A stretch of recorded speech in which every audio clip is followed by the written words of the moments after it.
IB Nation, welcome back to another edition of the Irish Breakdown podcast. It's Friday, means championship weekend starts tonight. I'm Brian Driscoll. That's right there, Andrew McDonough, my guy. Andrew did such a great job in the post-game show after the pit that I was like, I got to get my guy back on. And so Trevor was unavailable today, and I was like, and I got to get Andrew on. I think this will be a blast. But we are going to preview all the championship games for this weekend. And we're going to talk a lot of different angles for games that will impact Notre Dame. We will talk about that. But we're also just going to kind of preview the matchups and talk about the playoff implications of each matchup and dive into the matchup and what we like about it. And then at the end of each game, we will give our predictions. So we will do the 4 Power 4 conferences, plus we'll spend a little bit of time on the American Conference Championship and then a little bit on some of the other conference championships as well, Trev. And we're going to go in order of the Power 4 games first, and we'll go kind of in order of kickoff. But, man, I am really looking forward to this weekend, Andrew, because there's a lot on the line this weekend. I mean, there's some teams that are playing this weekend. Indiana, Ohio State, the loser's fine as far as being in the playoff.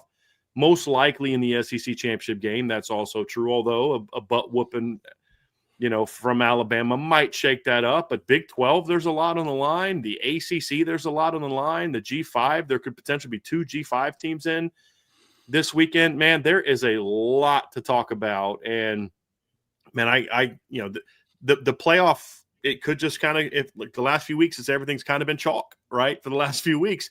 If that goes the way, again, this weekend, then we kind of know what the playoff is going to look like. If it doesn't, boy, Sunday could get very, very interesting, and I'm very much looking forward to just how all these games are going to play out. Absolutely, Brian. First off, thanks for having me back. It's great to be back on the show, and it's going to be a great weekend of football, that's for sure. Now we're going to complain about more football, and with the expanded playoff, so many teams are still alive. A lot of drama on the line. I think you brought it up. Big Ten, I think both those teams are safely in, like you said. SEC, the committee wants Alabama in. We saw that with the rankings this past Tuesday. Big 12, chance for 2 teams and a step toward more legitimacy for that league. And speaking of legitimacy, I really feel like the future of the ACC as a football conference, it's not going to be, it immediately disbands, but next year. But the future of the ACC as a football conference is a bit in limbo right now, especially if Duke were to win. If Miami gets left out, we're left with no ACC representative in the college football playoff. A big financial hit to the conference, a big prestige hit. So I think that Virginia-Duke game is going to be very, very interesting. And then big opportunities for a school like James Madison, just joined the FBS in 2022. What a story. Curt Cignetti, Bob Chesney, and Chesney now going to UCLA. So it's going to be a great weekend of football. Excited to break it down and be here again. Yes, it is. It is going to absolutely be a blast. There's no doubt about that. You talk about the ACC. We're going to dive into that matchup, but I think that's a fascinating point, Andrew, because a lot of this is their own freaking fault. Like the American Conference had the intelligence to say our number 2 tiebreaker is going to be who's highest ranked in the college football playoff rankings. Mm-hmm. That's what our tiebreaker is going to be. The fact that the ACC didn't have the intelligence to do that, and then the fact that they spent all their time the last month going after Notre Dame instead of the fact that why are 5 SEC teams in a year where the SEC is down, in a year where we whooped the SEC in the last weekend of the season in a lot of our matchups, and then one of our 4th or 5th best team took their best team down to the wire in Georgia Tech and Georgia. Why are they getting 5 and we may get 0? But that's why I keep saying, like, the Pac-12 did not falter because it didn't have a big enough fan base. Andrew, you live out in Washington. You know how rabid the fan base is at Washington and in Oregon and at Arizona and Arizona State and Utah and Colorado. The problem was they had terrible leadership, and it ruined the conference. And by the time you might have got somebody in that could save it, maybe it was too late. And unfortunately, Jim Phillips has absolutely run the ACC into the ground. And the fact that he doesn't have enough intelligence to say, hey, let's go with this angle, let's fight this fight. But instead, we're going to spend the next month tearing down a team in our own league, a team that we have an affiliation with for football and is in our league for every other sport that we have outside of hockey, which we don't have. just shows the lack of leadership in that league. And it's kind of like, you know what? They kind of deserve to not have anybody in. I don't know that that's how it's going to be. We'll talk about that when we get to the ACC matchup. But I think the ACC absolutely shot itself in the left foot this year for much of the year. And then late in the year, shot itself in the right foot and then kneecapped itself this past week. Absolutely. It's crazy how fast it happened. You rewind to week 1. You had Florida State take down Alabama. You had Miami beat Notre Dame in a close game. The ACC was riding high. And since then, like you pointed out, it has just been an exercise in ineptitude the whole way through, from the arguments that they're making, from the fact that in their scheduling. One thing that I think is starting to make some of the rounds in the national discussion is with these giant conferences, there's not balanced conference schedules, but Duke and Miami only shared 2 common ACC opponents in NC State and Syracuse. And it really was kind of Indiana's fault, but the ACC let one of the teams that's playing in their championship game that has one conference loss played a non-conference game against NC State and lost. Virginia lost to NC State, but it didn't count in the ACC standings. It's complex. They didn't do a good job of scheduling. To your point, they did not do a good job of thinking through the tiebreakers. And now the best team in their conference is sitting at home, currently on the outside looking in, and hoping that they might get some pity from the committee, even though their resume is totally set in stone and will not change at all. And the committee has said consistently Miami is behind Notre Dame, Miami is behind BYU, Miami is behind Alabama. Nothing is going to change with Miami's resume. We will learn nothing more about the Hurricanes. And that's the best football team in the ACC. Hands down. But you have a team that lost to UConn, a team that lost to Tulane, who the ACC is competing with for a bid, that's now having a chance to play for the conference title and could win. Duke can score. We're going to talk about it. Duke can score. They can't stop anybody. But it's just an exercise in ineptitude. You point out the Pac-12, and it's similar. The Pac-12 paid out more money than any conference back in 2015. They almost got Texas and Oklahoma to join. Larry Scott ran the conference into the ground. The schools dispersed. And now you're left with 2 teams and then picking up some of the Mountain West. It's going to be very interesting to see if the ACC is left out, what happens in the future. You can bet Jim Phillips, the rest of the conference, they're going to be big Virginia fans. And I know that you guys always joke about it. We talked about it after the Pitt game in the last show, but the ACC officiating, always questionable. And boy, any close call is going to go for the Cavaliers this weekend. It better. There's no doubt about that. There's no doubt about that. So let's just briefly talk about Notre Dame. This is not going to be a Notre Dame dominant show because Notre Dame's not playing this weekend. But obviously there will be a lot of different things that are going to impact Notre Dame this weekend, Andrew, as you look at the different games. Obviously, what happens in the SEC title game is something that Notre Dame fans will have a lot of interest in. We'll talk about that when we get to that game. What happens in the ACC championship actually impacts Notre Dame. I'll explain why I think that might be. It's a little bit conspiratorial, but I'll share my thoughts on that. But then, of course, the Big 12 championship is going to have a big impact on that. But another conference championship game that we're going to talk about later in the show is the Mountain West Conference, because there's a lot of thought that, well, this weekend won't change anything for Notre Dame. Well, what if Boise State beats UNLV and Notre Dame now has on their resume, we beat the Mountain West Conference champions by 3 touchdowns? You know, I mean, that's going to be part of it. Like, yeah, they went 8-4, but 2 of those losses happened when they lost their starting quarterback, who is now going to be back for the game against UNLV. Mm-hmm. So, lot to discuss today, man. Lot to discuss today. We're going to actually get started. So the way we're going to go through this is we're going to kind of go through each conference, and we're going to go through kickoff. We're going to start with the Power 4 conferences first. And so we'll start with like the noon kickoff, then go to 4 and break it down that way. And then we'll kind of circle back to the group of 5 games, which all but 2 being played tonight. So Boise plays tonight. I think the American Conference Championship game is also being played tonight. We're going to kind of have an idea. The field is going to start to get set tonight. So we're going to know, is North Texas or Tulane going to be in the playoff? Will James Madison be able to kind of put their best foot forward as being there to ready to take that spot should, for some reason, Duke upset Virginia? We're going to know if Notre Dame's resume got improved this weekend, but because Boise State plays UNLV tonight. And then, of course, tomorrow you have the MAC championship. We're going to get our final bit of MACtion, which is the only interesting note for Notre Dame in the MACtion championship, because Notre Dame didn't play the MAC team this season, is 2 former Notre Dame assistant coaches are going to be going against each other in that game. Lance Taylor and Chuck Martin are obviously going to be candidates there. So I am curious about. I had heard some rumblings that Lance Taylor was up for the UAB job. I haven't heard. Did they hire a coach? I've not seen I have one to look yet. into that. I'm curious if maybe they're waiting until after this game, because obviously Lance Taylor's an Alabama native. So, but it's going to be a fun weekend, Trev, and the big action starts tomorrow at noon, and that's going to be number 11 BYU, the 11-1 Cougars at number 4 Texas Tech, also 11-1. Game is going to be played in Arlington, Texas, of course, at AT&T Stadium. It'll be at noon kickoff tomorrow on Saturday.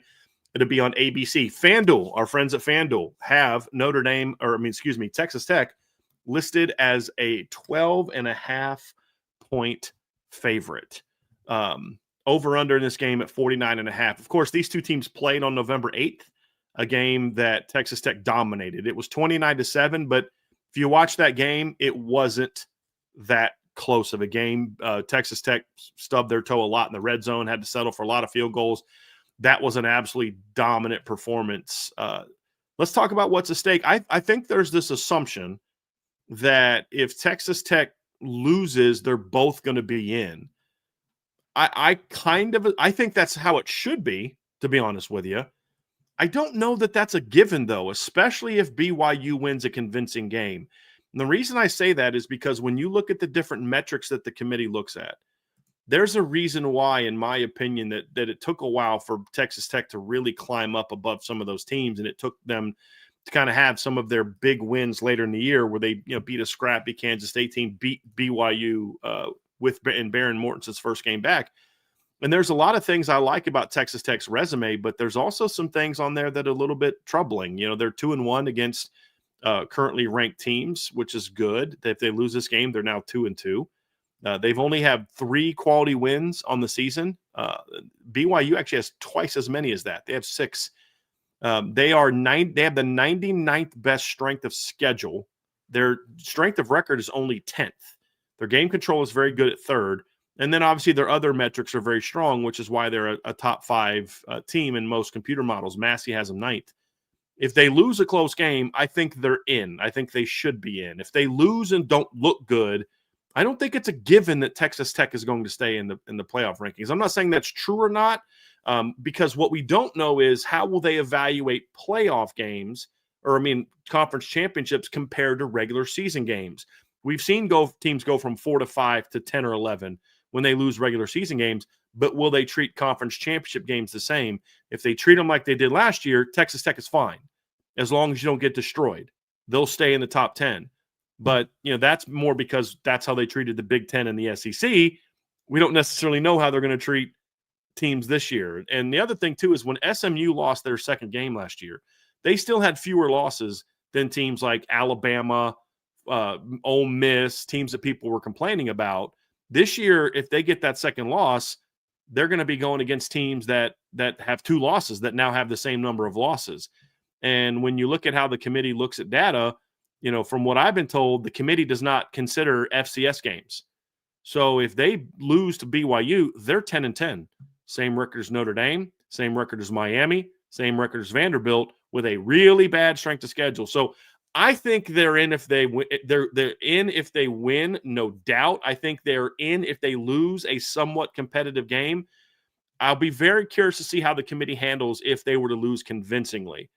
To be honest with you, I think they should still be in. I don't think a team should go from 4th to out unless they get beat by like 30. That's just kind of how I feel about it, especially since you already beat this team by 22 in the a month ago. But I don't think it's a given that Texas Tech is in, because I don't know that the Big 12 is going to get the same respect that the SEC and the Big 10 do. What are your thoughts on that, Andrew, as you look at this from a Texas Tech standpoint? I agree with you. I think that even with the loss, Texas Tech still deserves to be in the field. But again, sure, there's been the conspiracies out there, especially with some of the comments that Joey McGuire made about BYU joined a conference. He's got more respect for them than Notre Dame. Like, hey, does Texas Tech want to be here? I think there's a lot of upside for Texas Tech too. Currently sitting at number 4 with an opportunity to maybe jump up to number 2, depending on how the games shake out this weekend, and be on the opposite side of the bracket from Ohio State. And so there's a lot of upside for the Red Raiders in this matchup. Yep. Staying away from Ohio State, because right now you're going to face Ohio State in the semis if you're the 4. And so I think that if you're Texas Tech, though, a loss also enables you to have your resume compared to the Notre Dames, to the Miamis, and the stats you're pointing out. I'm looking at Notre Dame's right now, and Texas Tech would be behind Notre Dame in offensive efficiency, overall team efficiency, FPI, Sagarin, strength of schedule, strength of record would take a hit, game control would take a hit with the loss. And you're not saying with them dropping out that they're dropping all the way to 13. 11's going to the ACC or the group of 5, 12's going to the group of 5, 10 would be BYU. So again, dropping to 10, you all of a sudden put yourself on the bubble. Now, I want to be clear. I don't think they should. And I don't know what's going to happen. This is we said, well, last year the every conference champion dropped a spot. The SEC and Big Ten dropped a spot. The ACC champ only dropped 2. The Big 12 champ only dropped 2 and got blown out, but they were 16 to 18. There was no need to move them. I think they should be in if they lose, barring it being a 30-point loss. What I'm saying is I don't give the committee enough credit to do what is right if it doesn't include an SEC or Big Ten team. Just so people understand where I'm coming from. I'm not arguing that they should be out. I'm arguing that I wouldn't, if I'm Texas Tech, I'm not assuming that we're in no matter what. And that leads me to one of the talking points we've heard this week. And it's been a little bit of paranoia from some Notre Dame and Miami fans, is mostly Notre Dame fans that I've seen, but I've seen some Miami fans make it as well.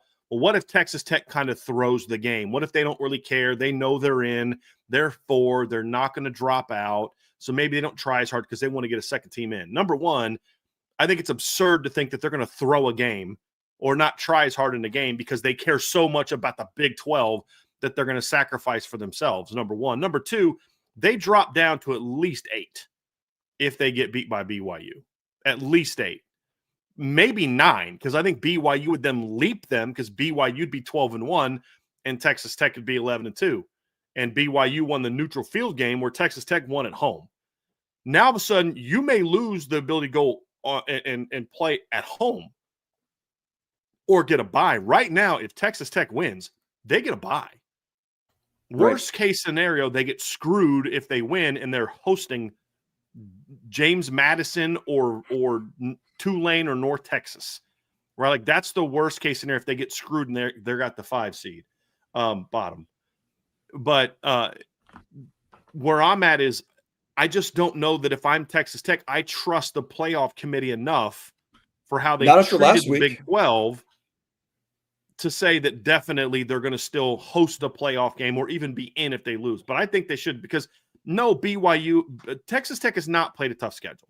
Like, we can be honest about that. They have the 99th ranked schedule in the country, but there's a reason their strength of record is still 10th. And I think the only reason it's 10th is because they lost a game without Baron Morton in the game. They beat Arizona State if he plays, in my opinion. They absolutely do. That was the first game without him. So I think that if you look at Texas Tech, I think they have some very good wins that are getting overlooked. It's not that they beat Utah on the road that I look at as much. It's that they destroyed Utah on the road. It was a close game for a little while. Second half, they absolutely pounded Utah. It's not that they beat a ranked Houston team on the road that impresses me so much. It's that they whooped Houston on the road. Same thing with BYU.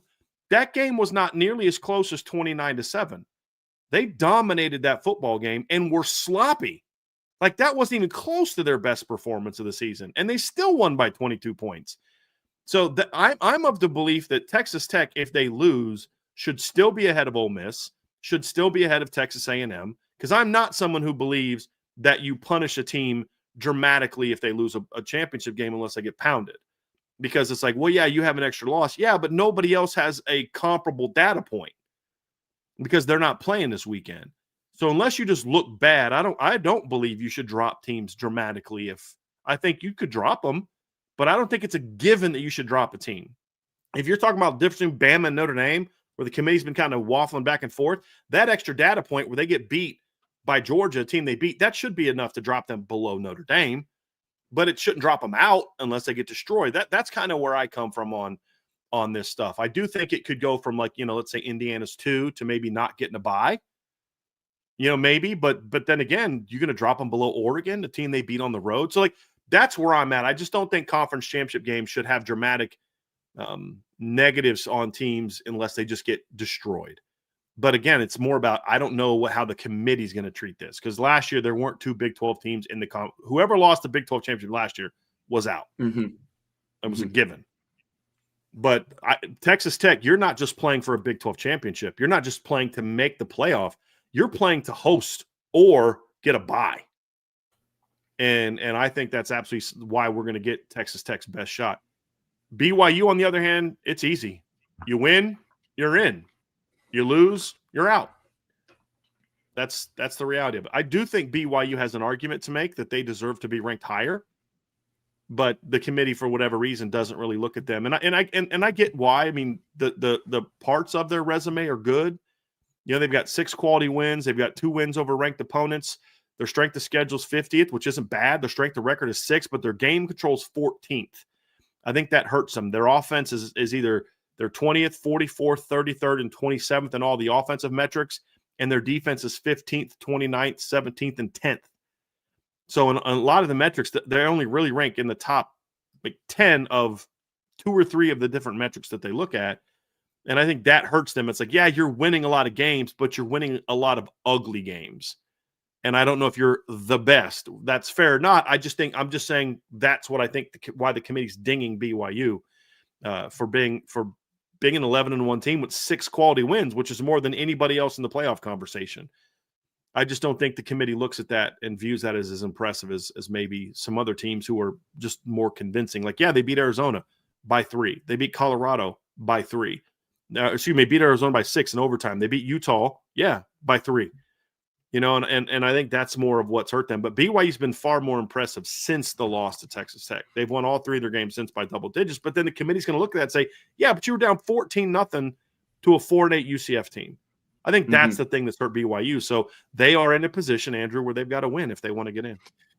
They are. And even the Cincinnati game, Cincinnati misses 3 field goals. BYU tacks on a touchdown with less than a minute left as they were running out the clock. Like, that game easily could have gone the other way.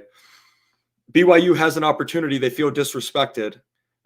They've started to ramp up the social media pressure. I saw a graphic today where they were comparing their strength of schedule and quality wins against Notre Dame. But BYU has something that Miami does not, that Texas does not, that Vanderbilt does not. They have an opportunity to prove the committee wrong. And they're going to come into this game fired up to make the playoff, but also with the burst of energy because Kalani Sitake decided to stay at BYU.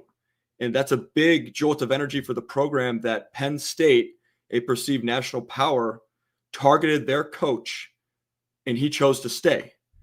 He's an alum, but they put together a nice NIL package. They increased his salary. They've been very committed to basketball, but now they're starting to invest in the football program in a way that has to have BYU fans fired up. So I think BYU's – yeah, go ahead. No, finish. I thought you were done. Go ahead. I think they're going to come into this game with a lot of energy. I think they're going to try to start fast, get on Texas Tech, and try to hang on. I mean, that's going to be the key for them. The problem is I just don't know if they have the horses to get it done. I think this game could be competitive early, but I don't think they have the horses to get it done. I don't think that they can throw the ball effectively against Texas Tech. They can throw the ball on some other teams in their league, but they struggle to throw the ball against Cincinnati. They struggle to throw the ball against Texas Tech. They struggle to throw the ball against Utah. Now, they ran well on those teams, but those teams don't have Texas Tech's front 7.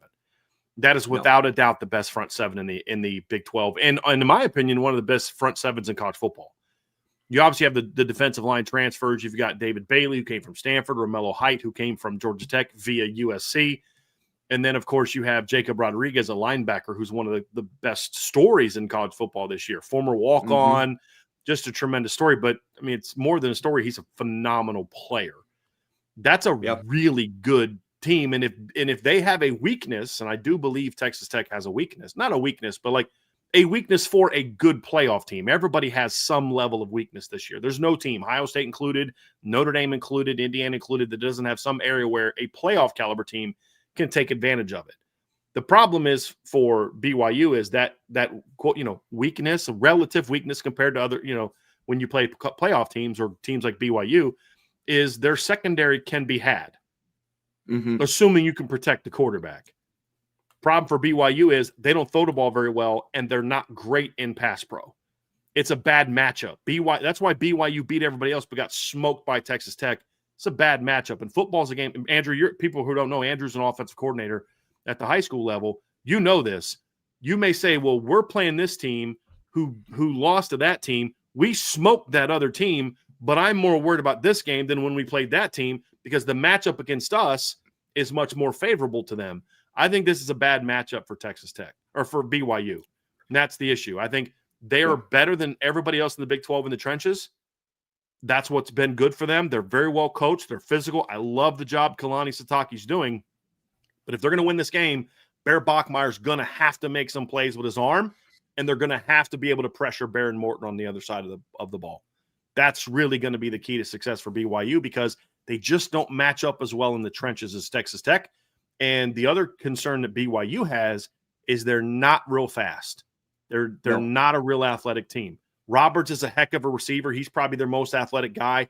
LJ Martin's a heck of a running back. But you could see in the Texas Tech game that guys were getting to him a little bit quicker than some of the other Big 12 teams on defense, and he just didn't have the same room to run. Bear Bachmeier's a horse, man. I mean, he's a bull in the backfield, but he doesn't have great speed and the athleticism to really do the damage against Texas Tech like he does to a lot of other teams. That's their drawback. They're going to have to find a way to neutralize that if they're going to be able to go out there and beat Texas Tech. They can beat Texas Tech. Don't get me wrong. It's just they're going to have to play their A game, and they're going to need Texas Tech to make some mistakes. I think that's going to be the key in this football game. Yeah, I think so too. I agree with you. BYU is not – Texas Tech is a tough matchup for BYU. I think for BYU to win this game, it's about offensive balance. LJ Martin, you brought him up last time against Texas Tech, 10 carries, 35 yards rushing. This guy's rushed for over 1,200 yards. He's a power back. He's not going to pull away. He's really good.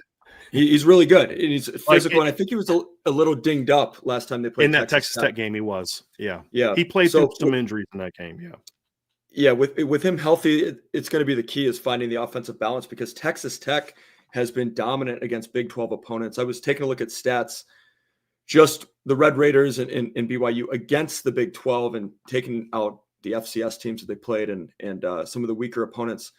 Texas Tech has 59 plays of over 20 yards, and they're converting over 50% of their third downs against conference opponents. And then on the other side of the ball, like you're talking about, their defense, they're only allowing 78 rushing yards per game and only 30% third down conversions, and they're really good at limiting explosive plays. So BYU is going to have to drive the ball against the front seven for Texas Tech that's really good and is really good at limiting the run. It's going to put this on the shoulders of the freshman Bear Bachmeier. Like you said, he's a bully. Where's number 47 as a quarterback? It just always looks a little bit odd, but it's been really effective this year. And man, that tight end that they've got taking Wildcat snaps is it's like, good. Is that Tyler Warren? Man. Exactly. But the key for them will be stay ahead of the sticks, find that offensive balance, find a way to hit some explosive plays. BYU against Big 12 opponents has a +7 turnover margin. Texas Tech, though, +11. But it's BYU is going to need a couple bounces to go their way. Special teams play, something like that, in order to pull this one out. Yeah, I agree. Well, and they lost that battle in their matchup before. Texas Tech still turned it over twice, and it wasn't enough because BYU turned it over 3 times. Right. I just think Texas Tech has too much speed, and they match up too well in the trenches. So let's talk predictions, Andrew. So obviously we dove into this matchup a little bit. We'll start with you. Give me your prediction and just quickly how you see this game playing out. So I'll take BYU to cover, but I'm going to go Texas Tech 31, BYU 24. So 12.5 is the spread. So I think it's close. I think BYU gets a jump. Like I said, shot in the arm to the program. Kalani Sitake, beloved coach, member of the community. I think he's also in their athletic department as like an associate AD. He's going to be staying. They have a lot to play for. They're feeling disrespected, but Texas Tech is ultimately the better team here. A couple matchups that I really like. Texas Tech is really good at getting teams off the field on third down, like I talked about. And BYU only converts 38.7% of third downs against their conference opponents. Texas Tech is going to force them to drive the ball. I'm not confident that BYU can put together consistent 10 to 15 play drives. And then BYU has also not been good on defense against allowing explosive plays. Like I talked about, Texas Tech has been very explosive on the offensive side of the ball. So I think ultimately, Texas Tech controls the middle 8, pulls away in the second half and kind of takes the lead and then wins by a touchdown somewhere in that neighborhood. And then like we talked about in the beginning, Texas Tech is also motivated. This would be their first Big 12 championship. This is a chance, like I was saying, to avoid Ohio State and possibly jump up to the 2 seed, depending on what happens in the SEC. And then you mentioned Jacob Rodriguez. They want to get him to New York. I mean, if you compare his season to Manti Te'o in 2012, it compares very favorably. He's got 101 tackles, 7 forced fumbles, 4 interceptions. Like you said, former walk-on, great player. This is the first game of the day. For me, this is 9 a.m. Pacific time. Wake up Saturday morning, have some breakfast, get a cup of coffee, and watch some football. I got to ask you, you're a West Coast guy. Were you even tired by the time the Notre Dame game started? Because I was. And the way that fourth quarter went, it was putting me to sleep anyway. And it was a long, frustrating day of watching football. Yes, until the Irish jumped all over Stanford. Yes, it was. Here's where I'm at, Andrew. I actually have BYU. I have Texas Tech covering in this game. I think it'll be one of those games where it's going to be more competitive than the last game. I think it's one of those games, though, where BYU it's close early, late second quarter, third quarter. Texas Tech kind of pulls away. They go up 14. BYU scores to make it 7. Texas Tech goes up 14. BYU scores to make it 7. And then Texas Tech punches one in the last few minutes of the game, and that's the margin. So it's a 14-point game that I think will be more competitive than the final score. I just think Texas Tech has a statement to make, and I think they will put that thing away. At the end of the day, BYU just can't handle the speed and power combination that Texas Tech has. Arizona State's more built for that. Arizona State can run with Texas Tech, and they're pretty good in the trenches. And when you take Baron Morton out of the offense, it made Texas Tech one-dimensional because their backup was more of a runner and wasn't as good of a thrower when they played comparable teams. And I think that's why they lost that football game. Unfortunately for BYU, I don't think that their team is built to do that. They're a tough team, well-coached team. Again, Kalani Sitake, like I said, I think the 3 coaches of the year should have been, and the finalists should have been Tony Elliott. With all due respect to the guys that were Tony Elliott, Clark Lee, and Joey McGuire. You could make a case, however, that Kalani Sitake needs to be in there too. He's doing a tremendous job at BYU. But I just don't think they have the horses to win this game. I'm going BYU 34 and Texas Tech 34 and BYU 30. All right, Andrew, next game on our list is the SEC Championship, which will be taking place between number 3 Georgia, who's 11-1, against number 9 Alabama, who is 10-2. This game will be played at Mercedes-Benz Stadium in Atlanta. I do miss it being played in the Sugar Bowl. I'm not going to lie. I do miss it being played in the Superdome, but I get why they've made the change. The game will be at 4 p.m. Eastern on ABC. Georgia is only a 2.5-point favorite in this game, according to FanDuel. And the FanDuel over-under is that they have this game at 48.5. So going to be they expect it to be, once again, a tight battle between Alabama and Georgia. And this is another rematch. There's a lot of rematches this weekend. Not all of them, but of the Power 4 conferences, 3 of the 4 are rematches. And all but this game were rematches from a November game. This is a game that took place September 27th in Athens. Alabama went on the road and beat Georgia 24-21. The Bulldogs had multiple chances late in that game to get points and just couldn't capitalize. I think they missed a field goal. They had a turnover a red zone turnover in that game. And it was a game that Alabama was able to come out on top. And really, that's what Alabama's entire resume has been built around. Rightfully so, is a road win over an otherwise really good Georgia team who's 11-4 and ranked number 3 in the country. So I'm loving this matchup, Andrew. I think it's going to be a battle. we're going to find out, does Kirby Smart truly have an Alabama problem? And let me rephrase. We know Kirby Smart has an Alabama problem. Can he fix that Alabama problem? He's 0-2 against Kalen DeBoer, which I think is absolutely wild. I would not have predicted that. But he is. He's 0-2. Can Kirby get back? As Bill Bender said in the show we did last year, nobody plays the disrespected card or the victim card in college football right now better than Kirby Smart. In the last 2 years, he's taken that away from Dabo. Dabo used to be that guy. And we're the number one team in the country, but yeah, let's talk about the Roy bus. Like we're on the rest of y'all bus, even though we're 12-0 and ranked number one in the country, and everyone's disrespecting us, bro. You're number one. But Dabo was great at that. Obviously, Clemson has fallen off. Kirby's now that guy. Like, what was the game recently? They were coming out. I think it was the Ole Miss game, maybe. They were coming out. Kirby had his hands in his hoodie, and I was like, oh yeah, this ain't. No, it wasn't that. Who was it? It was somebody they pounded. It was Mississippi State. I think it was Mississippi State. They pounded somebody, and he came out and he had his hands in his hoodie. Like, oh, Kirby's he's on one today. This team's gonna be fired up, and that's absolutely what they did. So I am very much looking forward to this matchup. I think this is one of those ones where both teams are in if they win, but they are still both playing for something. For Georgia, do you want to buy or do you want to travel? Maybe you host if you lose a second game. You lose to the same team twice. Maybe you host.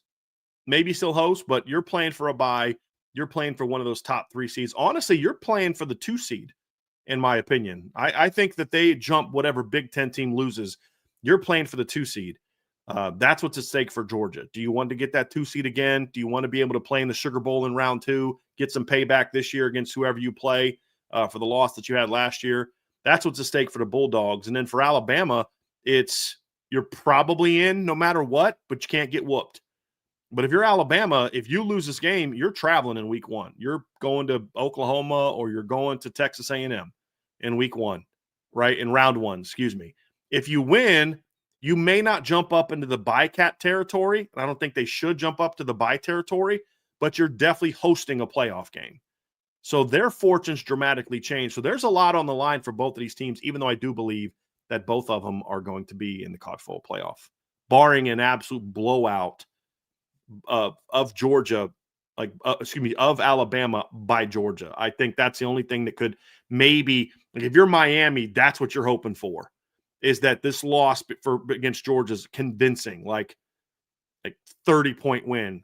If it's a 14 or less game, I think they're just going to be like, well, we're going to still keep Alabama in. That's why I think they moved Alabama ahead of Notre Dame. I think there's a lot of Notre Dame fans that think, oh, this is a conspiracy. They're just trying to get you closer to Miami.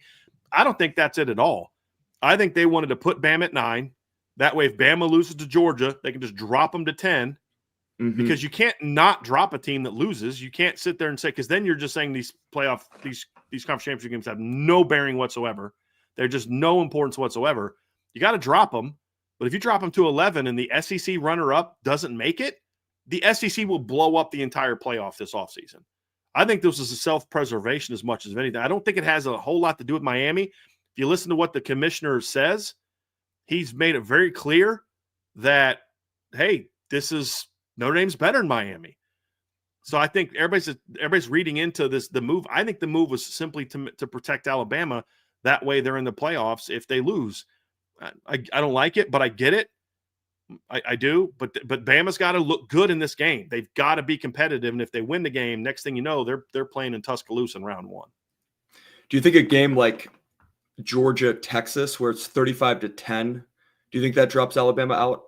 I think it could, yeah. Yeah. I think if you're Miami fans and that happens, you need to just leave the words Notre Dame out of your mouth and focus on that. Seriously. Listen, this is a 3-loss team with not great metrics. They lost to a 5-7 team from our league that we beat, and now they went and got beat by 3-4 touchdowns. Like, they showed they're not a playoff team. Because what a blowout says to me is you're not a playoff team. This is my whole thing with Texas. When you lose in November to another playoff team by 25, you're not a playoff team. You can miss me with but we beat this team. I don't care if you beat Vanderbilt. I don't. Vanderbilt has as many. Look, you coached as many top 25 wins this year in the SEC as Vanderbilt did. Like great story. I love what Vanderbilt did this year, but they're not a playoff team. They're not, in my opinion, the 13th or 14th best team in the country. They're very good. I don't care. You're Texas. You're supposed to beat Vanderbilt by 3 at home. That doesn't impress me. The A&M win, very impressive, but that's negated by the Georgia blowout. So what win did you have that negated the fact that you got dominated by Florida, a team that Miami blew out? So this is my whole point. If Bama and this is what Miami's been missing this entire time. You could say, look, there's a team in the playoff that got beat badly by a team that we smacked. That game was not as close as 28-22. It was like 28-0 or 21-0 at one point in time in that game. Florida State scored some garbage points. Another team that's in the conversation that's beat a bunch of these teams, we blew out in Florida. We blew them out, and they went and beat Texas convincingly. That's what they've been missing this entire time. So, the Texas A&M win doesn't negate all of the bad that's in the Texas resume, and that's what Miami should be focusing on, but instead they're there. So I do think a blowout loss could impact that. Will it be enough to drop them out? I think it will be if BYU wins. I think Bama actually gets dropped out, but because the SEC won't have as much of a beef. Like your second best team got beat by 4 touchdowns. What do you want us to do? But if this is a close game, 14 or less, I think Bama's in. The one scenario that gives me pause, though, is if BYU wins and Alabama loses a close game. Then if Alabama and Notre Dame flip, Alabama goes to 10. I don't know if they'll flip them in that situation. Yeah, I think that it's been on the message boards and widely discussed. Like Notre Dame needs Texas Tech to win. Less so about the SEC championship. That's the icing on the cake. That's okay. We got protection in case BYU. Because I don't think Georgia can blow Alabama out. I think this will be. No, I don't think so. I mean, Alabama matches up pretty well with Georgia. I mean, they already beat them this year, and like you were talking about, Kirby Smart 1-7 against Alabama. The only win, you got a trophy for it, national championship, but pretty big win. Yeah, pretty big. Pretty big win. I'll go 1-7 against a lot of teams if I win a national championship. But. Exactly. Hey, Ohio State can beat Notre Dame the next 3 times they play, the last 3 times they played, but Notre Dame beats them in the title game this year. I'll take it. Yeah, flags fly forever. But the other thing, like you were saying, is Georgia chance to move up to the 2, which again I keep talking about this, but puts them on the other side of the bracket from Ohio State. I mean, Georgia is looking at matchup. Just like all these teams are. Georgia got a bad matchup last year against Notre Dame. They, got dominated in that game. And so I think they're wanting to get away from Ohio State, which is another team that they don't match up super well against in my mind. For Alabama, it's guaranteed playoff inclusion. I think it would be really interesting to see what the committee does if Alabama does win. Are you going to then have no SEC teams getting buys? Or does Alabama jump all the way up to 4? Or are you going to put someone, Ole Miss, there's no justification to move them up. Yeah, I think. Yeah, I think the only way that it doesn't happen is if Indiana gets crushed. Right. Like I think if Indiana gets crushed, then you could see that. But I think but see, here's the rub. So you're going to have 3 Big Ten teams get buys. That's what the rankings call for. But what would be the reason to have Bama jump Oregon? Yeah, you have Bama. Exactly. Other than you just don't want 3 Big Ten teams to get buys. And so you're going to need some finagling. Do I think that they can jump them up to 4? Yeah, I think they could. I think if Texas Tech wins, they've got a bye. Ohio State has a bye.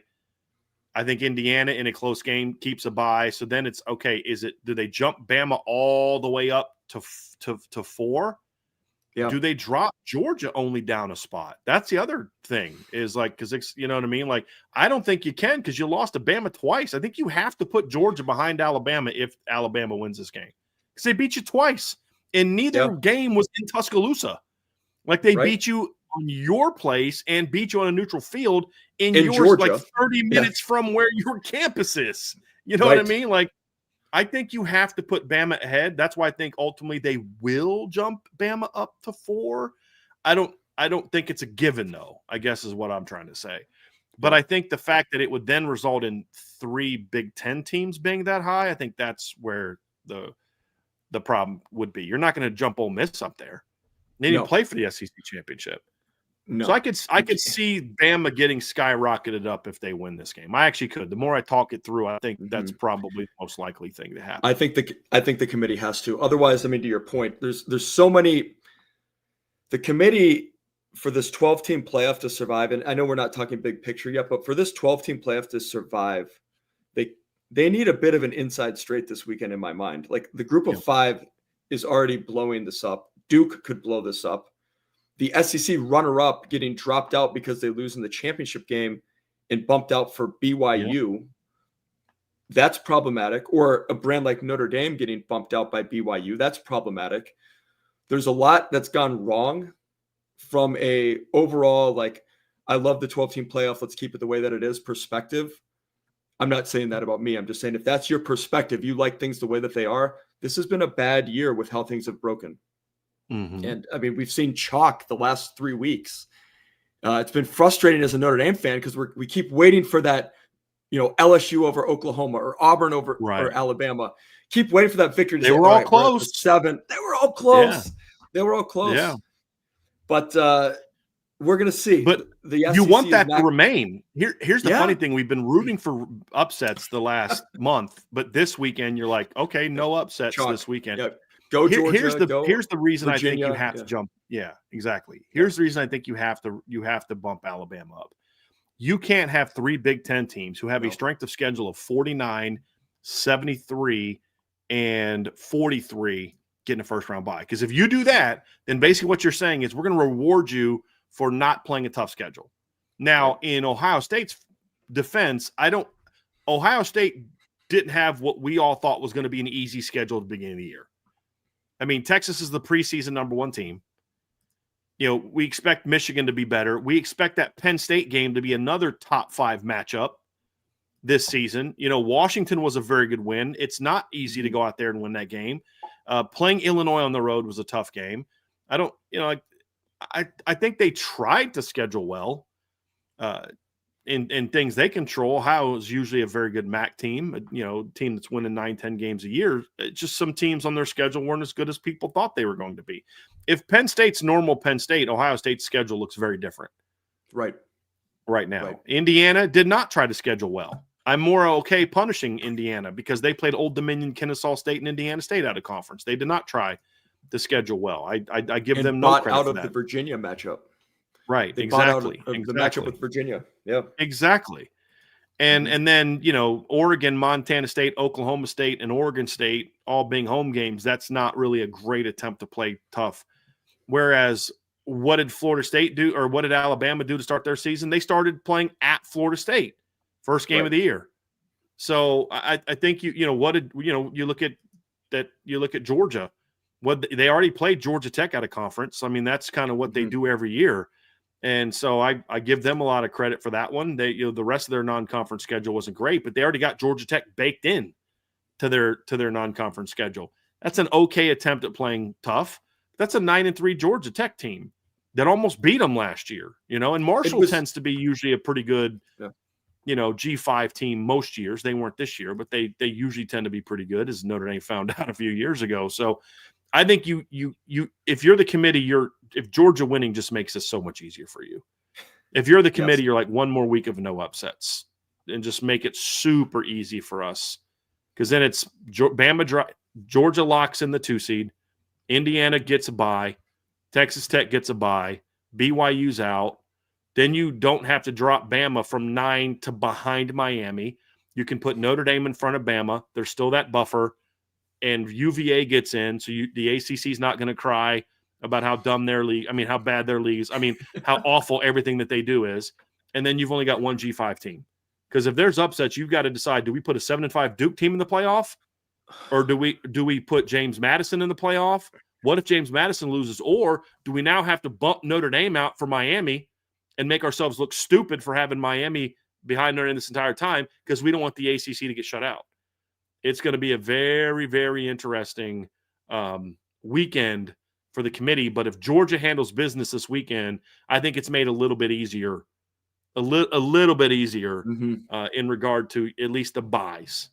I don't know if it necessarily makes it easier at the bottom because the Big 12 could shake that up. But I think if Georgia and Texas Tech win this weekend, that makes the committee's lives a lot easier.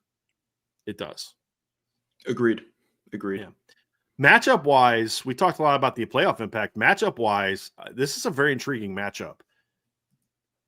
And one of the surprises of the earlier game was the fact that, I mean, when we did our preview, Trevor talked about how, like Bama doesn't even try to run the ball, and they didn't really try to run the ball against Georgia. Georgia ran the ball really well against Alabama, but Gunnar Stockton had a rough day.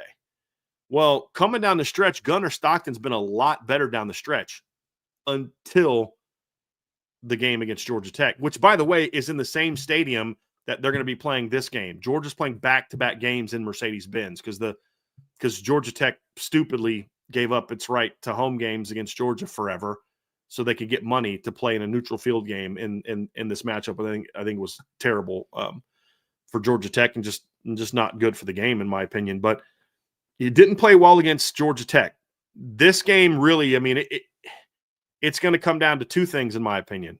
Can Georgia pressure Ty Simpson, which they did an okay job of in the first matchup, and can Gunnar Stockton make some plays? I think Georgia can run on Alabama. They ran on Alabama last time. I mean, they were taking Chauncey Bowens and Nate Frazier and just running them right down Alabama's throat, especially Chauncey Bowens. I mean, I think Nate Frazier only had like 4 or 5 carries that game, but like they were hammering them with Chauncey Bowens last game. I mean, just boom, boom, boom. I think they can do that again. However, you do have to take into account that I think that was Tim Keenan's first game back from being injured. It was that game. He's healthy-ish now. That's going to make them a little bit tougher. I just don't think you can only run on them and beat them. You're going to Gunnar Stockton's going to have to throw better than he did in the last game. I do. And I think this is a tough matchup for them, but I also don't think, Andrew, I don't think Alabama's playing good football right now. I can't tell you. Last time that I think Alabama played a good game was probably Tennessee back in mid-October. They didn't look very good against South Carolina. They looked terrible against LSU. They didn't look very good against Oklahoma. They didn't look very good against Auburn. I mean, Auburn blew that game more than Alabama won it. I mean, just driving and the ball goes right through a wide open guy's hands and gets picked off. You get 2 long touchdowns called back by penalties. I mean, they gave that game to Bama. They got outgained by like 130, 140 yards, which is kind of what they did to Oklahoma. Bama has not been a very good-looking team this last month and a half. Can they get that back now against Georgia? I think Georgia's been playing really good football. The Georgia Tech game was kind of a bit of an anomaly for them the last 3 weeks. And they look great against Mississippi State. I mean, Charlotte, So that's where I'm at. I think that Georgia has the advantage of this matchup, but they're going to have to pressure Ty Simpson, and Gunnar Stockton's going to have to be good. That's going to be the key. Yep, absolutely. I think that the Georgia Tech game, also an anomaly. I think Georgia realized early on that Georgia Tech couldn't beat them, and that the way that they would just control that game at the line of scrimmage. They're like, we don't need to score 30 points to win. We don't need to win 42-40 in 8 overtimes or whatever it was last year. Like, we'll win an ugly game. We're going to stay at number 3, and we'll go play for the SEC title. And let's just get out of the game with the win and do what we need to do. And I think for Georgia, it's all going to start at the line of scrimmage. They need to control the line of scrimmage and make Alabama one-dimensional. You talked about it. Alabama, they don't run the ball, only 109 yards per game rushing in SEC play, and Georgia's really good against the run, only giving up 100.3 yards per game against conference opponents. And they also run the ball well, and they've been committing to the run, and that's opening up the play action. Also, you can use Gunnar Stockton's legs off of that. Georgia also, to your point about Stockton, hit the explosive plays when they're there. Auburn hit explosive plays. Alabama's given up 31 plays of over 20 yards to SEC opponents. The interesting thing about Georgia is they have a negative turnover differential in conference play. And so they need to protect the football. And then they also are the least penalized team in the SEC, but in that game against Alabama, they had 52 more yards of penalties. So just be disciplined and don't hurt yourself and let your, I think, superior talent shine through. On the Alabama side of the ball, I think for Alabama, it's all about efficiency on first down. Win first down, stay on the field, get 4 yards 60% of the time. In their last matchup, they were constantly in third and short. They were 13 of 19 on third down. In Georgia, in SEC play is allowing opponents to convert 43% of the third down conversions. You look at the last game that they played, Alabama had 35 minutes, 36 seconds time of possession. If Alabama can win first down, second and medium, now you can take some shots with Ty Simpson, third and short, stay on the field.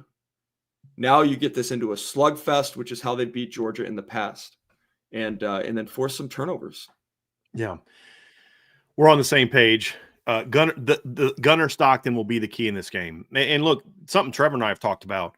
When you can pressure Ty Simpson, he gets that look in his eyes. Andrew, he gets that I don't know what to do look in his eyes. Yep. We saw that against Oklahoma. We saw that against. I mean, there was even at times against Georgia. We definitely saw that against Florida State. Auburn. Saw it against Auburn. Yeah. And you've got to make him uncomfortable. Yep. Have to absolutely have to make him uncomfortable. And if you're Alabama, if you can protect Ty Simpson, I think that Georgia's secondary is it's better than it was last year in coverage at corner. I still think that's an area where you can have, when you have receivers like Jeremy Bernard and you have receivers like Ryan Williams and Isaiah Horton finally getting healthy and rounding into form has been a huge boost for them. He was money for them, although his first touchdown reception was a clear push-off, by the way. I mean, but getting him back has been huge because he gives them that big-bodied 6'4 plus kind of red zone chain-moving weapon that they need. But I do think they're going to have to at least try to have some semblance of balance. They're not going to run for 200 yards on Georgia. I don't think they care about running for 200 yards, but they ran for $117 in this game last time. I mean, for Kalen DeBoer's offense, that's like it's enough balance. You know what I mean? For them, that's balance. You're going to have to do something like that to keep some of the pressure off Ty Simpson. You can't put this game. You can't say, hey, Ty, go win it for us. Just like Georgia can't do that with Gunner Stockton. Don't say, hey, Gunner, let's go out there and throw the ball 40 times. You got to win this for us. No, we're going to run the ball. We're going to give you some chance to take some shots. You got to make some plays with your legs. Both quarterbacks make plays with their legs. This is Gunner Stockton's chance to say, hey, look, I'm that guy, and we're going to get this thing turned around. I like Georgia in this game.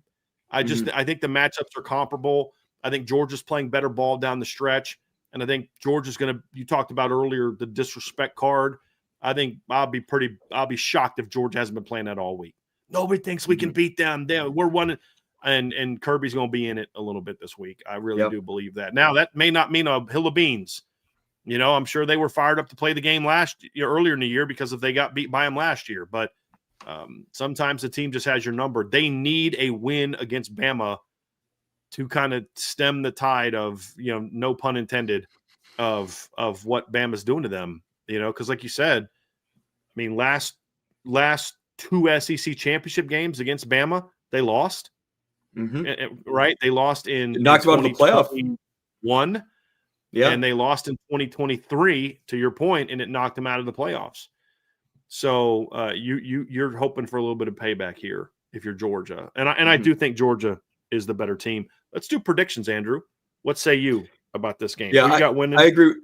I agree with you. I got Georgia as well. Close, low scoring, 20-17. Okay, I just think that these teams are Georgia's the better team, but diving into some of the advanced analytics, the stats, they're not too far apart. Georgia's actually a little bit lower in some of the analytics than I thought they would be. And Alabama can do some things like they did last game to extend drives. If they can just, like you were saying, be balanced, win first down, get yourself into second and medium, get yourself into third and short, stay on the field. Don't let Georgia just be patient and run the ball on you. Like, put some game pressure on them. What I think the difference in the game, though, and there's a reason I picked this by a field goal, is special teams. I think special teams are a big factor in this game because it's the one analytic that these teams are not close in. Georgia is the 8th ranked team in special teams efficiency. Alabama is 97th. If you look at the field goal kicking, Peyton Woodring 15 of 16 on the year. Connor Talty is 13 of 20. He missed a field goal in that game against Georgia. Special teams. Which is why it was so stupid of Frank Beamer to let Alabama score a touchdown. Make that kid beat you with the kick. Yeah. Yep. That was one of the dumbest coaches' decisions I've ever seen. Bama's been having kicking problems since Saban arrived. I mean, remember the LSU game in 2011? The kick six? They've never been good at kicking field goals. And you're going to let them score and not give them what would have been like a high 30, low 40-yard field goal for a kid who's missed 10 kicks? It's like Notre Dame's like, yeah, we're good, bad at special teams, and Alabama's like, hold my beer. We'll show you what bad special teams look like. You know what I mean? You make that kid kick it. Kirby Smart won't make that kind of dumb decision. He made his one lifetime dumb special teams decision against Alabama in the 2018 SEC championship. Remember the fake punt when Bama was in punt safe, and they still ran a fake punt with Justin Fields on the very Pat Narduzzi-esque. Yes. And then Saban said, hold my beer as well. And they ran that fake field goal against Clemson where they flipped it to the kicker and he ran right at Christian Wilkins. That wasn't going to work. So, but Kirby's learned some things from Marcus Freeman. He stole that play that Notre Dame did, which I'm all about. I love that. I don't. Yeah. But I think that special teams thing right there, when you can't run the ball and you don't play good special teams, you're not going to be a dominant team. Bama's not a dominant team. And I think that's going to hurt them a lot more in this game than it did in September. I really do. I think Gunnar Stockton is a lot more comfortable as the leader of this team now than he was on September 27th. And I think that's going to be the biggest difference in this game for me. And what you said, 2017, we're very close. I have 27-24. I just have one more touchdown for each team. We're very close. So I think it's going to be a tight game, back and forth game, very close game. I think Georgia will be the better team in this game. If the game's not close, I think it'll be more so Georgia. We'll know the answer to whether or not this is going to be a close game or a 7 to 14 point Georgia win by the end of the first quarter. Yes. Because we're going to see what's happening in the trenches on both sides of the ball. If Georgia's running it down Alabama's throat and they're getting after Ty Simpson, it's going to be a long day. If not, if Bama's having, they're gashing a couple runs, they're protecting Ty Simpson, Georgia's going 3-4 yards a pop in the run game, then it's like, okay, Bama's here. They came to play. This is going to be a battle. If that happens, then I see your score being what it's ultimately going to be. If Georgia has a little bit of early success, then I think it'll be more of like a 24 to 27 to 30 type of outcome for them against Bama. But this is a good Bama defense. It's not an elite Bama defense, but it's a very good Bama defense. And I don't think this is a high-octane Georgia offense. So I do view it being a 20 to 20-something game, but I think Georgia's the better team in this game. So I got 27-24. You have 20 to 17, right? Yep. All right, next game, Andrew. We're going to go to the Big Ten. And we've got a battle of unbeatens. The one game where there's no concern about anybody being knocked out of the playoffs. The winner and loser of this game are going to be in. FanDuel has this game, Andrew, as Ohio State as a 4.5-point favorite. And I'm very, very much looking forward to seeing how this game plays out. And the over-under in this game is 47.5. It's going to be set Saturday night, 8 o'clock in Lucas Oil Stadium in Indianapolis. The game will be on Fox, obviously.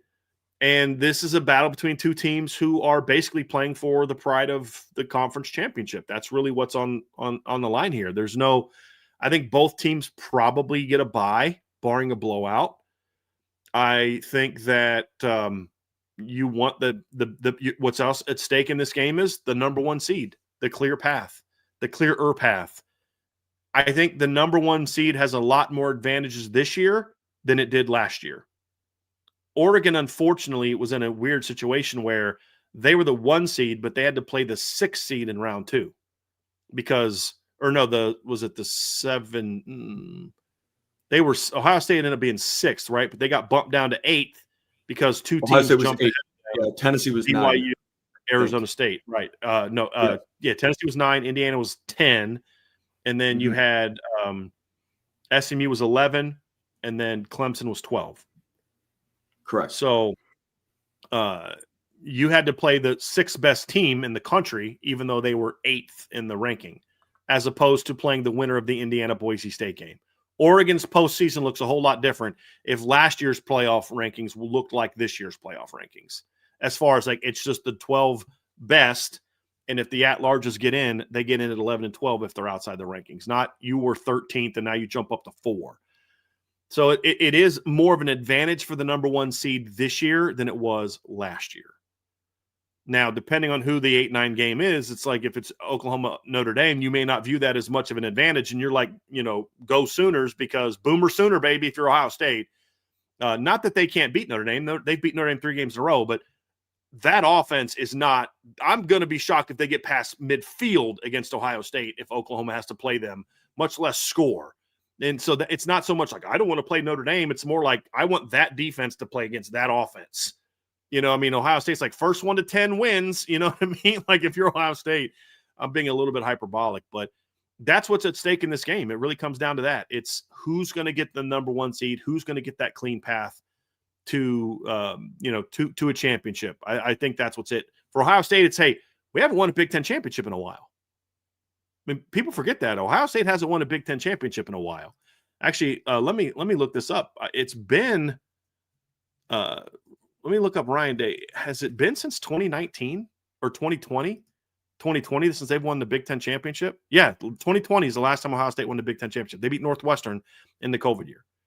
So they won it his first 2 years, but in 21, they didn't play for the Big Ten championship. And 22 and 23 was it Michigan? Both years? I think so. They beat them in the head-to-head. So yeah, it's been a very interesting ride. Let's just say that. It's been a very interesting ride. Now you got the national championship last year. You beat Michigan. You got that monkey off your back. Now it's time to claim the Big Ten championship. If you're Curt Cignetti, this is the ultimate, this is to me the pinnacle for you. Yes, if you make a run in the playoffs, that's great, but this is the first mountain you've got to climb. Can you beat Ohio State, right? And then win the Big Ten championship. That's what's at stake for you. This is the final. We are that program. Because there's still some people that say, yeah, you're doing great. Beating Oregon was nice, but you didn't play anybody else all year. Penn State stunk. And you say, well, Ohio State kind of had a comparable schedule. Yeah, but they're Ohio State. They're the defending national champions. They've done this. They whooped you last year. I think this is the game where Indiana says, enough with this we're a great story stuff. We are an elite team. And you're going to have to beat a team like Ohio State to truly prove that you're that program. So to me, when I look at what's at stake this weekend, they're both playoff teams. The number 1 seed is there, but I think there's more to it than that. I think Ryan Day wants to get the Big Ten title game off his back. Say, look, I've won a natty. I won the Big Ten. I beat Michigan. Get off my back about it. You know what I mean? Let's just go roll now. And then, of course, if you're Indiana, it's like this is the thing that announces you. This is you kicking down the door and saying, we are an elite team, not just a really, really good team that beats up on bad teams. We're an elite team. And I'm not saying I believe that about Indiana. I'm saying that's the narrative. Right. This is the thing where you start getting into the living rooms of top 100 players saying, no, yeah, you come here. We're going to pay you, and we can beat Ohio State. I think that's what's at stake for these two teams. I see it the same way, and I think there's actually more for Indiana in this game. Sure, Ohio State, like you said, Big Ten title, extend the nation's longest winning streak, take the number 1 seed. I'm interested to see, does Ohio State play more relaxed after beating Michigan and get to even another level than they've been already this year? They're dominant. Their stats are incredible. But Indiana, the analytics love Indiana. Indiana's stats are incredible, but all that was true last year. And then in the 2 biggest games that Indiana had last year, they were dominated by Ohio State. Outside of 2 drives, they had 8 yards of offense the rest of the game. And then they were dominated by Notre Dame in a game that was nowhere near as close as the final score ended up being. And you said, yes, winning at Oregon, that's tough to do. It's tough to win at Oregon, but you survived an average Penn State team. You survived an average Iowa team in Iowa City. You're still like a program that canceled. It was 10-7 at halftime against Wisconsin. Yeah, it's 10-7 at halftime against Wisconsin. You're still a program, too, if you want to be one of the big boys, and Cignetti wants to be one of the big boys, and you canceled a home and home with Virginia and bought out of it. And sure, Virginia winds up being a pretty good team this year, but that was a Virginia team that went 4-8 or 5-7 last year, and you're buying out of that to go play Kennesaw State. And so this is Indiana in addition to having the same goals as Ohio State, number 1 overall seed by conference championship, they can validate themselves as, hey, no, we're a true contender here. And because there's, like you said, there's a feeling that they still haven't quite arrived yet. And so I think both teams will come into this game motivated, ready to play. I think Indiana, playing in Indianapolis, it's, they're going to have a great crowd. Ohio State always travels well. It's going to be a fun one. It's going to be a fun game. It is. Oh, yes, it is. I'm very much looking forward to this. I love this matchup. I do. I think this is two great teams. There's a lot of people that, like, I've got Indiana fans losing their minds on Twitter because they still don't know how to handle success. And Ohio State fans too. I made a tweet that said, I don't think Ryan Day and Curt Cignetti should be finalists for the Coach of the Year award. Like, they're doing a great job, but just because you're doing a great job on the best team in the country doesn't mean you did the best job. Going 12-0 at Ohio State against that schedule, going 12-0 at Indiana against that schedule, to me, is not as impressive as Clark Lee going 10-2 at Vanderbilt, or Tony Elliott especially going 10-2 at Virginia, or Joe McGuire going 11-1. But like, they're still great jobs, right? I mean, it's like Indiana fans are in this universe of like, oh, no one thought we were going to be good. I had Indiana as the number 9 team in the country preseason. And honestly, if Penn State was as good as we all thought they were going to be, I think that's where Indiana's ranked right now. I think Penn State would have beat them. I mean, they barely beat Penn State without Drew Aller and James Franklin and a lot of the guys that we thought they were going to be. But that's still 11-1. That's still a great coaching job by Curt Cignetti. I think they caught some breaks this year. But I'm not one of those people that still likes to poo-poo this Indiana team. This is a legit football team. I think Fernando Mendoza gives them a much more competent quarterback against the top teams. That's what killed them last year. Curtis Rourke did a great job last year. He ran that offense tremendously. But when they played against like real defenses, Ohio State, Notre Dame, and to a degree Michigan, Indiana couldn't score. They scored, 15 points against Ohio State? One of their scores was late in the 15. game. 15. And it was late. They scored opening drive and then their last drive. Yeah. They scored 15 points against Michigan, or 20 points against Michigan. And all of that came in the first half. They didn't do anything in the second half of the game. They scored 17 points against Notre Dame. The last 14 points of that game were garbage touchdowns where you got like back-to-back onside kicks, because the game was over. You were down 27-3. And so, again, Archer, it's not about he didn't do a great job. So my whole point is he did a great job. You go undefeated, he did a great job. But just because you did a great job on the number 1 team in the country doesn't mean you should be the coach of the year, because otherwise Nick Saban should have won it every year. The point is, it's like Indiana fans losing their minds and a couple Ohio State fans losing their minds because I don't have their coach on it. It's like, it's okay to say, hey, but Indiana fans, I kind of get it, because I do think they feel still a little disrespected. And I get that. I don't think people are giving this Indiana team enough credit. This is a really good football team. And I think Mendoza gives them a guy that can do enough. I don't think he should be the Heisman winner. I don't think he should be a Heisman finalist. He's the productive quarterback on the number 2 team in the country. There are 4, 5, 6 better quarterbacks in the country than him. That's just how the Heisman goes. But he gives you a chance against these teams to make enough plays to win the game. I think they're better at receiver this year. I think they're better at running back this year. I think their offensive line is better this year. And the thing that separates Indiana from a lot of the other teams that are pretenders, that are good teams but not title contending teams, is Indiana is legit in the front 7 on defense. Legit. Their D-line, led by Mikael Kamara, is legit. Aiden Fisher in that linebacking core is legit. This is a really good front 7, and I expect this to be a hard-fought, low-scoring game. Indiana this year, athletically and in the trenches, can match up better against Ohio State than they did last year. Is it good enough to win?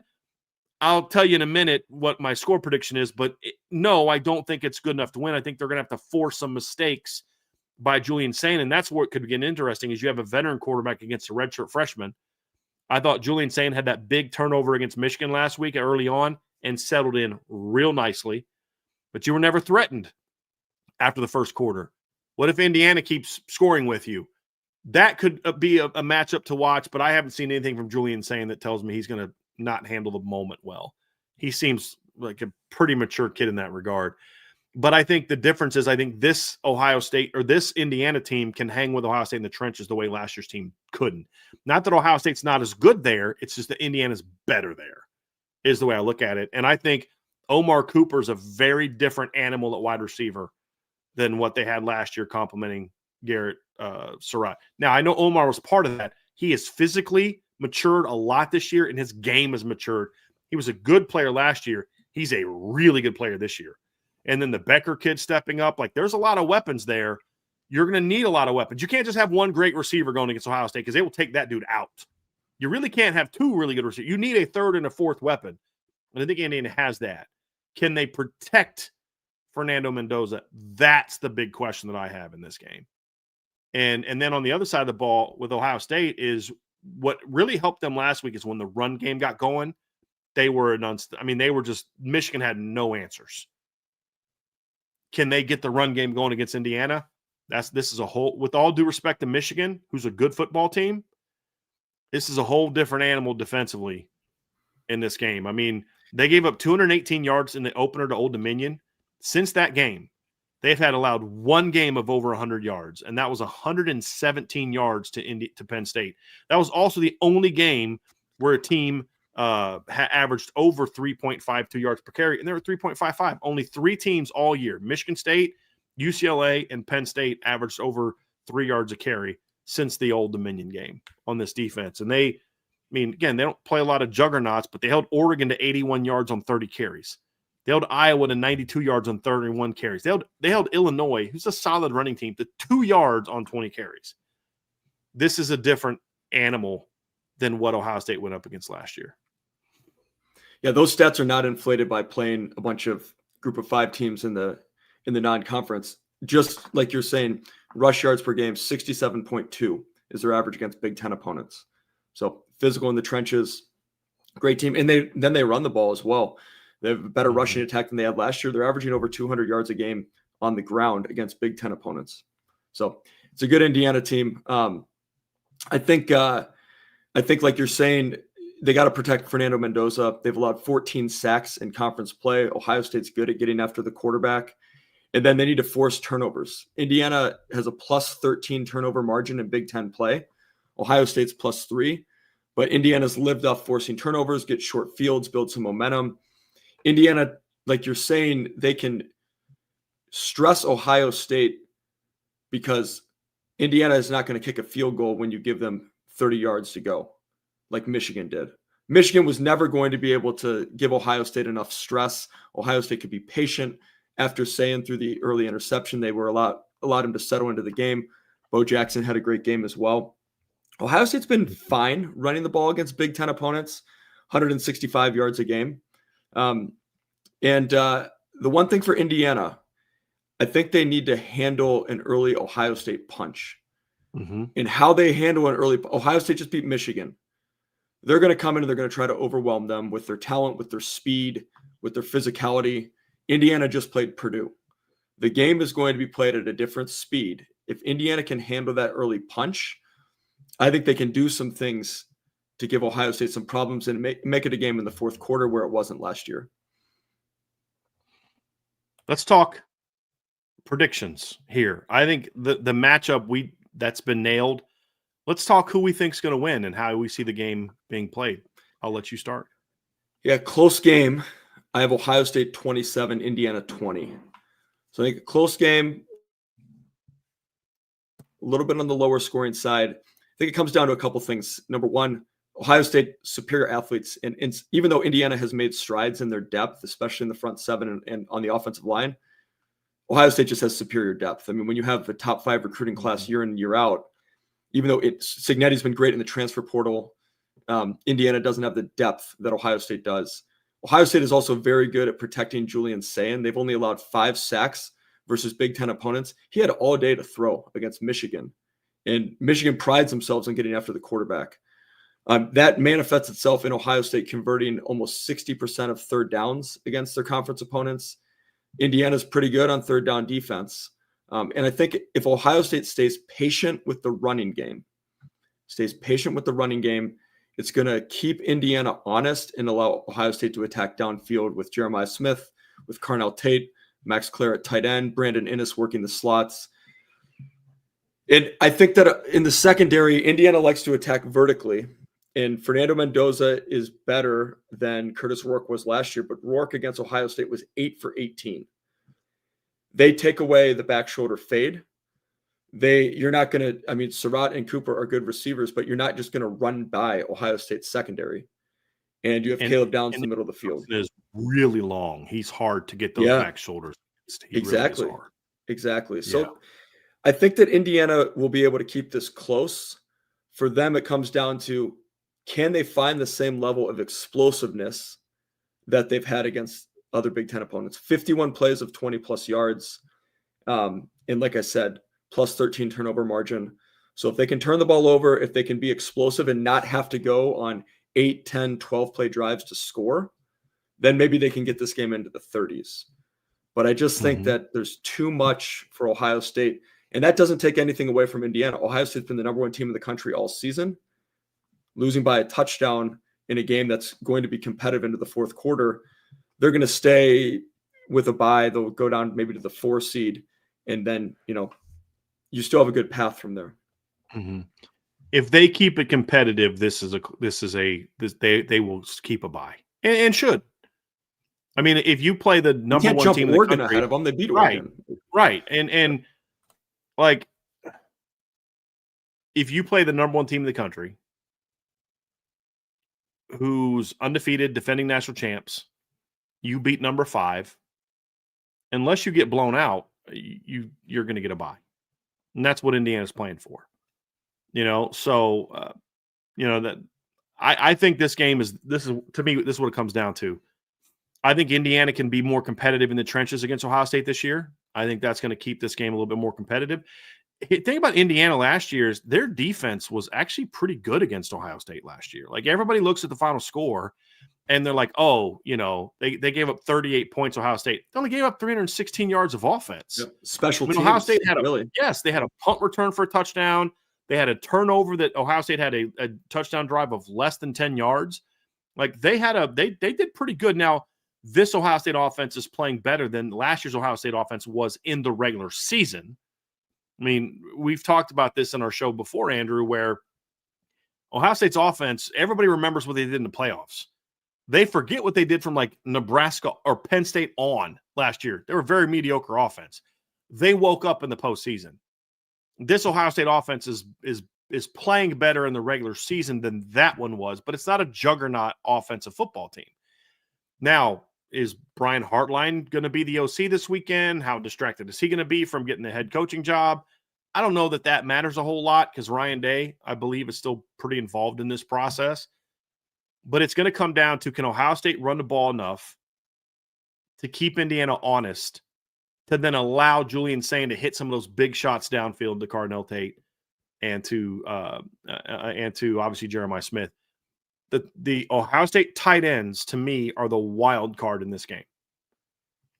And if they can perform in some big moments, right? Max Clare's had 41 catches for 420 yards. Will Kazmarik's had 9 catches for 120 yards. Jelani Thurman's had 7 for 84 yards. So you're talking about a position group where you've got over 50 catches on the season. You've got over 500-600 yards in the season.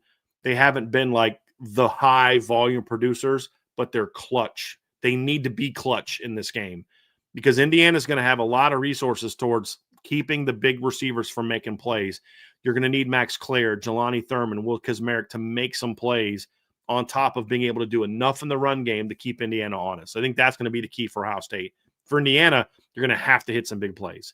You're not methodically going to just go down the field drive after drive. You're going to need your defense to give you a short field or two, and you're going to have to hit some big plays. That's going to be the key. The third down battle in this game is going to be fascinating. And you brought that up, and I love that you brought that up. Ohio State has the number 1 third down offense in the country and the number 3 third down defense in the country. Indiana has the number 2 third down offense in the country and the number 4 third down defense in the country. That is going to be a big part of this game, because I don't think either of them are going to be great on third down, because the defenses, I think, are going to carry the day a little bit. but who makes the most clutch third downs? And that's where I bring up the tight ends into this conversation, where I think they're going to be the ones that could make some of those clutch plays, that have that big play down the field, that they're putting all their attention here. Ohio State's going to need that to win this game, and they're going to have to get pressure up front. They're going to have to win the battle in the trenches. If Indiana gets its run game going, they are hard to beat. Very hard to beat. If you can shut that run game down, they are very vulnerable. It's like they go as their run game goes. I really believe that about this football team. You look at what they did against Iowa, 104 yards rushing, close competitive football game. Wisconsin, they struggled in that game. What? 83 rushing yards. Penn State struggled in that game on offense, 108 rushing yards. Like the Oregon game, they struggled early in that game, or their defense really won them that game. Yeah, it's a big defensive score, that pick six. Yes. Huge play. Yes, but you look at some of the other big games. Maryland, 367 rushing yards. Illinois, 312 rushing yards. UCLA, 262. Maryland, Purdue, 355. When this team runs the football effectively, they're very hard to beat. When they struggle to run the football, they're very stoppable. That's going to be the key for Ohio State. Can you slow down the run game? If you do, you're going to be able to win this football game. And I think that's ultimately going to be the reason Ohio State wins. Oh, I think you can make a case that Indiana's O-line coach, Bob Bostad, is the best O-line coach in college football right now. He's certainly in the conversation because they're pumping out big-time performances with offensive linemen that are okay, but not high-level NFL players like Notre Dame has, like Ohio State has, like other teams have. They just play hard, and they're very well coached. The problem is against Ohio State, you're going up against dudes that are going to be high-level NFL players. That's going to be the key. But Ohio State has not really been got in the run game this year. I mean, Michigan ran for 100 yards last week. It's the first time Ohio State gave up 100 yards since the opener against Texas. And what, 40 of that came on one carry in the first quarter by Jordan Marshall? You know what I mean? Like, this has been a filthy run defense all season. What we don't know is are they really that good? They're really good, but are they that good? Or is it that you've played a schedule of a bunch of teams that can't run a football? Like that's what we're going to find out. But if Ohio State's run defense plays in this game like it has all year, I don't think Indiana can beat them. I just don't think it's going to be a blowout because I don't know that this Ohio State offense can score 30, 40 points against this Indiana defense.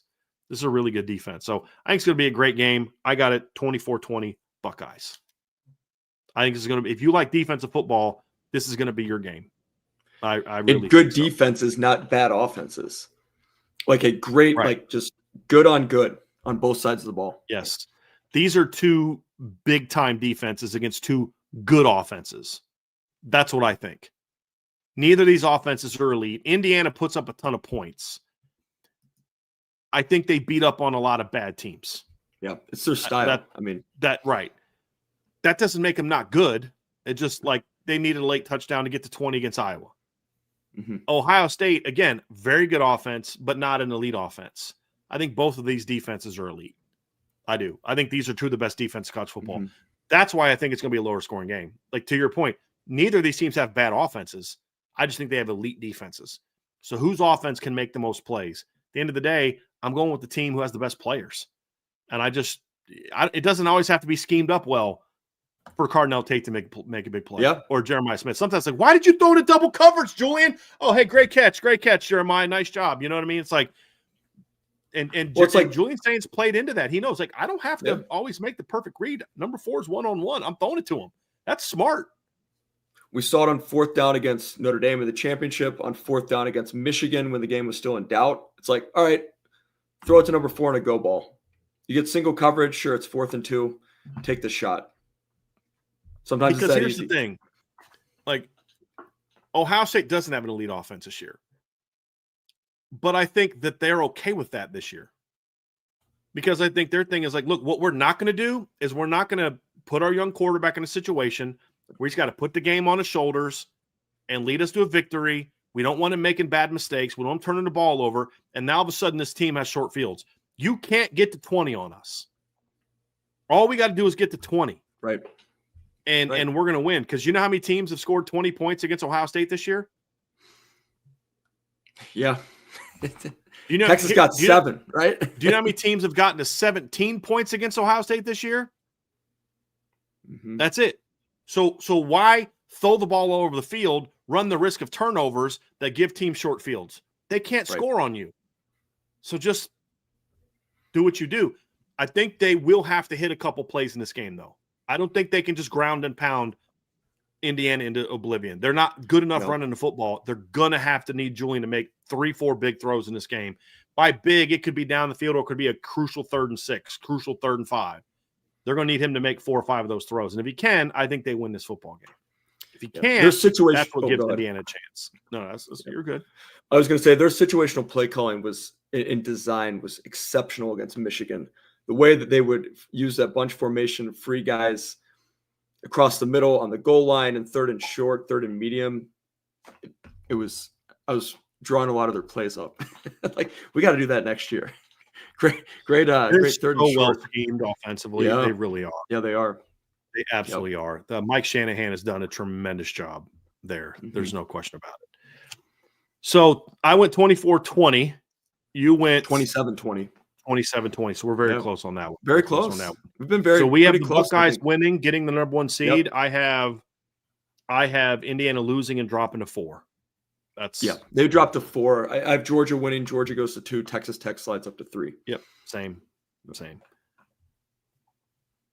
All right. We've got the final on this wonderful, fun preview here on the Irish Breakdown podcast brought to you by FanDuel. We have the ACC championship, the most intriguing of all the championships because of what's at stake. FanDuel in this game has the spread at Virginia is a 3.5-point favorite. The over-under 57.5. Of all the games we've previewed, all the games so far, the over-under's under 50, except for this one, because these are not great defenses, but both of these offenses can score.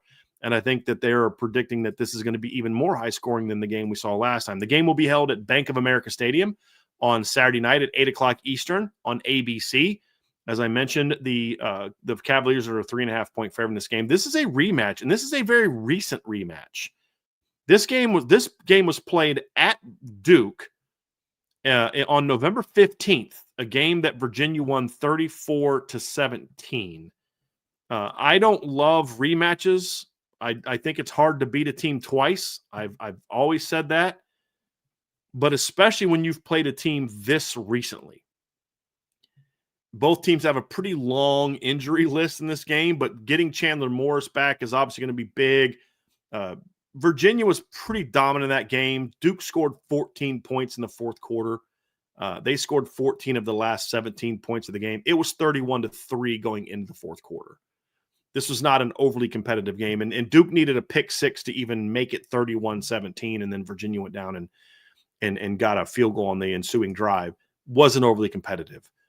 Duke is a very intriguing team, and when you talk about what's on the line, we'll dive into the matchup here in a second, but what's on the line for Virginia, you win and you're in the college football playoffs. Simple as that. I mean, you're ranked 17th going into this game. You will be the fourth highest ranked conference champion. And what an absolutely brilliant, tremendous story that would be. I mean, this is Tony Elliott's chance to in my opinion, prove that like this is the best coaching job that was done in college football this year. Just a tremendous job by Tony Elliott. And we said even last year and the year before, like Virginia kids play hard for him. They're just not that good. And especially a quarterback. Well, they got a good quarterback this year and the team completely turned around. Just a tremendous story. For Duke, they're not winning, you're in. If Duke wins, like if Virginia wins, so many things become a little clearer. I don't think there's this need to have to arbitrarily argue to put Miami in if you don't think they belong in because there's no ACC team. My concern, looking this strictly from a Notre Dame fan, and we'll dive into the matchup here in a second, if Duke wins, does the committee feel compelled to put an ACC team in? Well, if they do, there's two ways they can do it. One is to just BYU loses, drop Notre Dame. And Alabama wins, you drop Notre Dame behind Miami, and Miami's in. That's going to look real bad when you consider that after all 12 games are played, you felt Notre Dame was better. Then a bunch of games get played that have nothing to do with Notre Dame at all, and you put Miami in. I don't think the committee's going to do that, but I am worried that they do that. Will they really want to leave the ACC completely out? And my answer is, well, yeah, don't have a 5-loss team in your conference championship game, and you might be okay. But that is a bit of a concern of mine. The other thing you could do is if James Madison loses, which I'm not banking on, because if you look at FanDuel, James Madison's a 23.5-point favorite over Troy. If for some reason they lose, then you just say, okay, you jump Duke up to 25 and put them in. I don't know that they're going to do that. I don't. So it's going to be very fascinating looking at this game as far as what happens if Duke wins. If you're everyone that's not a Duke fan, I think right now the only two teams in America that are rooting for Duke to win this game is Duke fans and Miami fans. That's it. That's it. Yeah, I think that's spot on. Virginia has a lot of pressure on them. Number one, like you said, you blew out this team 2 weeks ago or 3 weeks ago. I said at the beginning, the legitimacy of the ACC is on the line as a football conference. Virginia can right a lot of the wrongs to this point by having a team. Okay, our conference champion went 11-2, and they lost one game that was an actual conference game. Completed dramatic turnaround under Tony Elliott, like you talked about. And, this has been a solid football team. These guys play hard. They play good situational football. That's Virginia. They 50% third down conversions, and they're allowing just 31% against ACC opponents. So pretty good against the run, pretty good against the pass. Not a great defense, but they play hard. One thing that they do pretty well is they get after the passer, 25 sacks in conference play. And their efficiency numbers are okay across the board. They're not college football playoff team okay, but they're a pretty good team. On the Duke side, I don't think Duke's a very good football team. I think Duke does a couple things well. They can score.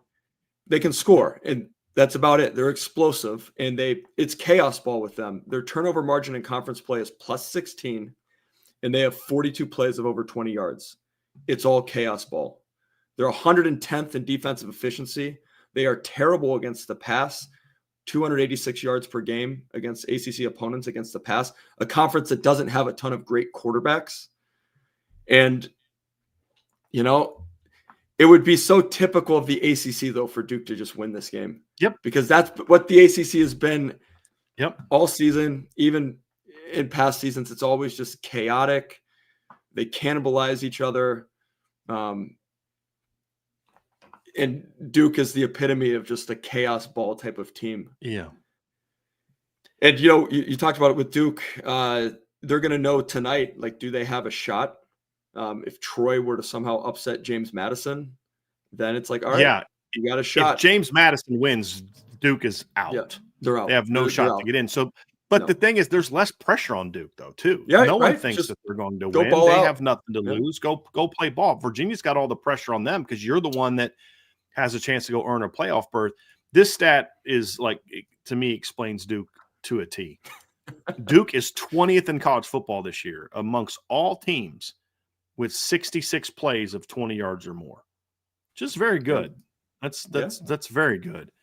Impressive. It shows the big play nature of their football team.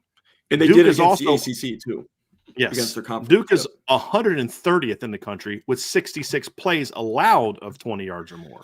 So they literally have given up the same amount of plays. They're one of the 20 best teams in the country in big plays on offense, but they are also one of the worst teams in the country in giving that up. And I think that ultimately is the thing that Virginia's going to have to take care of. And Virginia's been a pretty good big play offense this year in some of their bigger games. I mean, that's really what that kept them in the NC State game, is they ripped off a couple big runs on fourth down. They're not a team that makes their living needing to go for 20, 30 yards a pop, though. They're a much more efficient team on offense, and Virginia has a much better defense. I think that's been a very underrated part of Virginia's success this year is their defense has been solid. When I mean solid, I'm talking about like for an ACC team. There's not a lot of great defenses in the ACC outside of Miami. I mean, they're obviously a pretty good defense this season. I mean, do you want to argue that Clemson, SMU? I mean, literally, there's one defense giving up less than 20 points a game in the ACC. One, and that's Miami. Duke's number 2 though at 20 points a game. I mean, so like they have been good this season. Now that number needs an asterisk by it because they gave up over 30 points to NC State, but that didn't count as the conference game, which is still the most ACC thing ever. Your one-loss conference opponent lost twice to teams in your league. It's the dumbest thing ever. It really is. You should not be allowed to schedule a team in your league for a non-conference game unless your conference decides they don't want to have you play your normal rival. Like if the AC said, okay, UVA and Virginia Tech, you're not on the ACC slate this year. Fine. We're going to still play each other.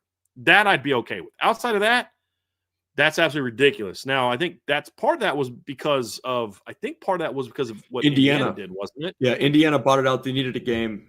Right. But so it's the still ACC ridiculous. Couldn't work that into the schedule, and right. It's absurd. It's dumb. Absurd. So anyway, so you look at the matchup, it really comes down to can Duke's offense perform better than they did in the last matchup? That's really what it comes down to. And for people asking why would Miami fans be rooting for Duke, I explained that like 10 minutes ago. If Duke wins, there's a chance the committee may feel compelled to put an ACC team in, and the easiest thing to do is to put Miami in over Notre Dame. I don't think that they will do that, but it's definitely something that I would be a little nervous about going into Sunday. But anyway, back to the matchup. Virginia's defense is really what won them the game against Duke the last time they played. Their defense completely shut Duke down. Now, their offense performed very well. They had 540 yards of offense, 7.0 yards per play, but they held Duke to 255 yards and only 42 rushing yards. Like they completely shut Duke's offense down. And Duke's a team that runs the ball okay, but they're definitely a team that likes to throw the ball this season. Darian Mensah, the transfer they got from Tulane, passed for 3,450 yards this season, 28 touchdowns and 4 interceptions on the season. And against Virginia, he only completed 51.4% of his passes. It's only one of 2 games all year that he was less than 50% or less than 60%. The other one being at Tulane. He averaged 6.1 yards per play, 1 touchdown, no picks in that game. And they just couldn't do anything offensively against Virginia till really ever. Because like I said, they only scored 17 points, and one of those touchdowns was a pick 6 late in the fourth quarter. Now, the thing that I'll say about Duke, and this is where I'll give Duke a little bit credit and why I'd be a little bit nervous, is number one is they just saw you in a game where you had to lay it all on the table. You were in a win or go home situation for Virginia. You weren't holding anything back for the rematch, right? This wasn't 1998 Broncos Dolphins where Mike Shanahan was holding stuff back on Monday Night Football against the Dolphins because he knew they'd got a shot to play the Dolphins in the playoffs. They had to let it all out because they had to win that game. If they don't win that game, they're not in the ACC championship. That's number one. And then number two, you know, like I said, all the pressure's on them. And can you really stop this offense twice? Can you really shut down this offense twice? That's the part that's going to be very interesting because the other thing about Duke is very battle tested. Their non-conference was Illinois, Tulane, and UConn. And the Tulane and UConn games were on the road. Like you don't see people going on the road playing conference games very often. And they did that, or non-conference games. They did that twice. They lost to Tulane by a touchdown. They lost to UConn by 3 points. Illinois crushed them, but that was a game that was close until like the last quarter and a half. Illinois kind of pulled away from them. But this is a Duke team that's been competitive in a lot of their losses this year. You know, outside, as I mentioned, the Illinois game. And then the other one they weren't overly competitive in was the Virginia game. Can you do that twice in 3 weeks? That's the challenge for Virginia in this game.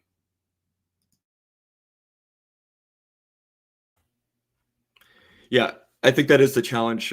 You talked about Darian Mensah. I really think that he is the key. He's the engine that makes the Duke offense go. 3,400 yards passing, 5 games of 300 or more yards. He had over 300 yards passing against Illinois, against Tulane, Georgia Tech, and Clemson, along with Elon in the opener. But he has not been very good lately. So his last 4 games, starting with a game against UConn, he had 222 yards passing through 2 of his 4 interceptions on the year. Then Virginia, you talked about it, his lowest completion percentage of the season, only threw for 213 yards, only 175 yards passing against North Carolina. They didn't ask him to do as much that game.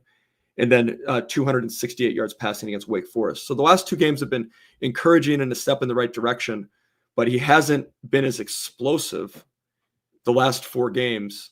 And so they need him to be more than that. They need him to be Clemson, 27-41, 361 yards, 4 touchdowns. Georgia Tech, he has single-handedly kept them in the game, 32 of 44, 373 yards, 2 touchdowns. That's what they need to have a shot here. I just don't think that he can do that. I think he can play better than he did, but I think Virginia is good enough on defense that they can at least limit Duke. I think Duke will score more, but I just don't think that Duke has enough, and I don't think they can stop Virginia on the other side of the ball. That's the thing right there for me. Like that's really what it boils down to. I mean, this game was 17-3 at halftime. And going into the fourth quarter, it's 31-3. I think Virginia called off the dogs a little bit in this game. Until Duke went down and had the pick 6 to make it 31-17. And what did Virginia do? They responded with a drive that took almost 4 minutes off the clock and got them a field goal to make it 34-17. I think that's the thing is Duke's defense is just not very good. And I think that's going to be a big problem for them in this game. I don't know if you agree with that, but like when I look at these 2 teams and I look at Virginia's defense, it's been solid for most of the season, especially later in the year. It's been pretty good. I mean, there's been a couple games just late in the year where the offense didn't do well. North Carolina game, the Washington State game, the offense did not come to play, but the defense stepped and make plays. The Wake Forest game, they lost 16-9. That wasn't because of the defense. Now, part of that was there was a stretch in there where Chandler Morris was banged up. He got hurt against Wake Forest, didn't play the rest of that game. That kind of factored a little bit into it. Came back against Duke the next week, threw for 316 yards, and they win that game. So I just don't know that Duke can stop Virginia. I mean, Virginia, if you look at the Fermo Efficiency Index, has the number 33 defense in the country. That's pretty good for the ACC. Miami's way up there at number 7, but I'm pretty sure looking through this, Wake Forest is at 17. Louisville, Pitt, and Virginia. Like those are the 5 best defenses in the ACC. It's a better defense efficiency wise than Clemson is. Duke's 110th. I mean that's what this comes down to. Virginia doesn't have to do anything special in this game. They don't. They have the 54th best offense in the country. Duke's 23rd. Like that's what Duke has to do. But I just don't think Duke has. Like they've got weapons, they've got a quarterback that can do a lot. I don't think their line is going to be able to protect him in this game. And I just think that at the end of the day, Virginia's got too many weapons on offense. I just don't think that Duke can do enough to protect him in this game. He's going to have to. If they're going to win this game, Mentz is going to have to carry this team. That's really what it comes down to. He's going to have to carry this team. I don't think he can. Let's talk predictions. What's your score? How do you see it playing out? Yeah, I have Virginia in this one. I have Virginia 38, Duke 24. So is that what you have? I promise we didn't go over these before. We're pretty. I just wrote that down a minute ago. Yeah. So in my head I had it, but yes. Yeah, I have Virginia 38, Duke 24. The thing about Mensah, and you're spot on with the protection. He's not a runner. He has minus 53 yards rushing on the year. So he's an athletic good quarterback, athlete, but he's right, exactly. Yeah, he's like some ways like CJ Carr, he uses his athleticism to move around in the pocket. He's not someone that all of a sudden you blow a contain and he's gone for 30 yards. And so against ACC opponents, Duke has allowed 19 sacks, kind of middle of the conference there. Virginia does a good job getting after the passer, 25 sacks against ACC opponents. And I talked about this earlier. I said, how does Duke win games? What is their style of play? It's chaos ball. It's turnovers and it's big plays. And they're going against a team that does a pretty good job of limiting big plays and protects the football. So I just don't see Duke's path here. Their defense is not going to be able to keep them in the game. And Virginia is they're just too solid of a team across the board that they're going to allow Duke they're not going to get in a track meet here. I think they're going to be able to limit Duke. They'll limit Mensa. They'll keep him in the pocket. Duke will score more. I think they'll play better than they did the last time. It's a neutral site. It's not on the road. But ultimately, they were Virginia's home. Just a better football team. You're right. You're right. That game was at Duke. Yeah, you're right. Yeah. You're right. Yeah. I just think Virginia's a better football team. One other stat that jumped out to me is just Duke allows ACC opponents to convert over 50% of their third downs. So you take a team that's a fairly efficient offense, a good ACC offense in Virginia. You combine it with a defense that, as you pointed out, does a terrible job of limiting explosive plays, but also doesn't play good situational football. Right. Virginia's going to get in the 30s. They're going to get in the 30s. That's why they're 7-5. I mean, seriously, that's exactly. why they're 7-5. And the ACC will be able to breathe a sigh of relief because their champion is not going to have lost to UConn and Tulane. And Illinois. Yeah. Right. Middle of the pack Big Ten team. I love where your head's at on this. Like you talk about what did you say? I didn't hear what is Duke's third down defense? What did you against say they were? ACC opponents? 50.5%. They're 128th in the country against all teams. Yeah. Virginia's 14th. Yep. You mentioned the turnover issues. When you look at the number of turnovers lost, you talked about that. Duke ranks 24th in total turnovers lost, but they rank 32nd in turnovers gained. That, like you said, that's been their advantage. But if you look at Virginia this season, Duke's 25th in turnover margin. Virginia's 19th. They've been even better. Virginia's 17th in turnovers lost, and they're 32nd in turnovers gained. They're just as good at protecting the ball and forcing turnovers, if not better than what Duke is. So unless Virginia just gets outside their game, my only fear about Virginia winning this game is just the pressure hits them. I'll give you an example. So I've only ever come close to bowling. I used to bowl a lot. I've only ever come close to bowling a 300 once. And that was I haven't been in the league in a long time, but when my wife and I first got married, we were in a bowling league together with our parents. And I didn't really realize I was getting ready to bowl a 300 until I got to the 10th frame. He's like, okay, I got 7 strikes in a row. Who cares? And I like, holy crap, I might have 300. So I walk up there, I get 6 and out, don't hit the head pin either time, right? Like, hey, I'm a good bowler. I mean, I had I hadn't bowled in 20 years going that year. I ended up with like a 180 average, despite being at like 140 after the first month of being in the league, that kind of thing. But like, you get to that big moment where it's like, okay, it's on the line, and I choked. You know what I mean? Because it's a different type of pressure than the first 9 frames. You know what I'm saying? Like, you don't feel pressure of bowling a 300 in frame 2. You know what I mean? It's like you get a strike in the first frame. You're not like, oh my God, I might get a 300. You know what I mean? Because your 9-year-old might be able to get a strike in the first frame. And that's where Virginia is. It's like they're just playing ball, but now it's like, dude, you've got a shot to go to the playoffs. You've got a shot to win the ACC. Does the pressure now get them to play outside of their game? Yep. That's the concern I have. If they play their game, and this is something Trevor pointed out last year about SMU going into play Clemson, that this is the first time the pressure's really been real on them. They've never been here before. The difference is SMU was playing Clemson, a team that's always been there.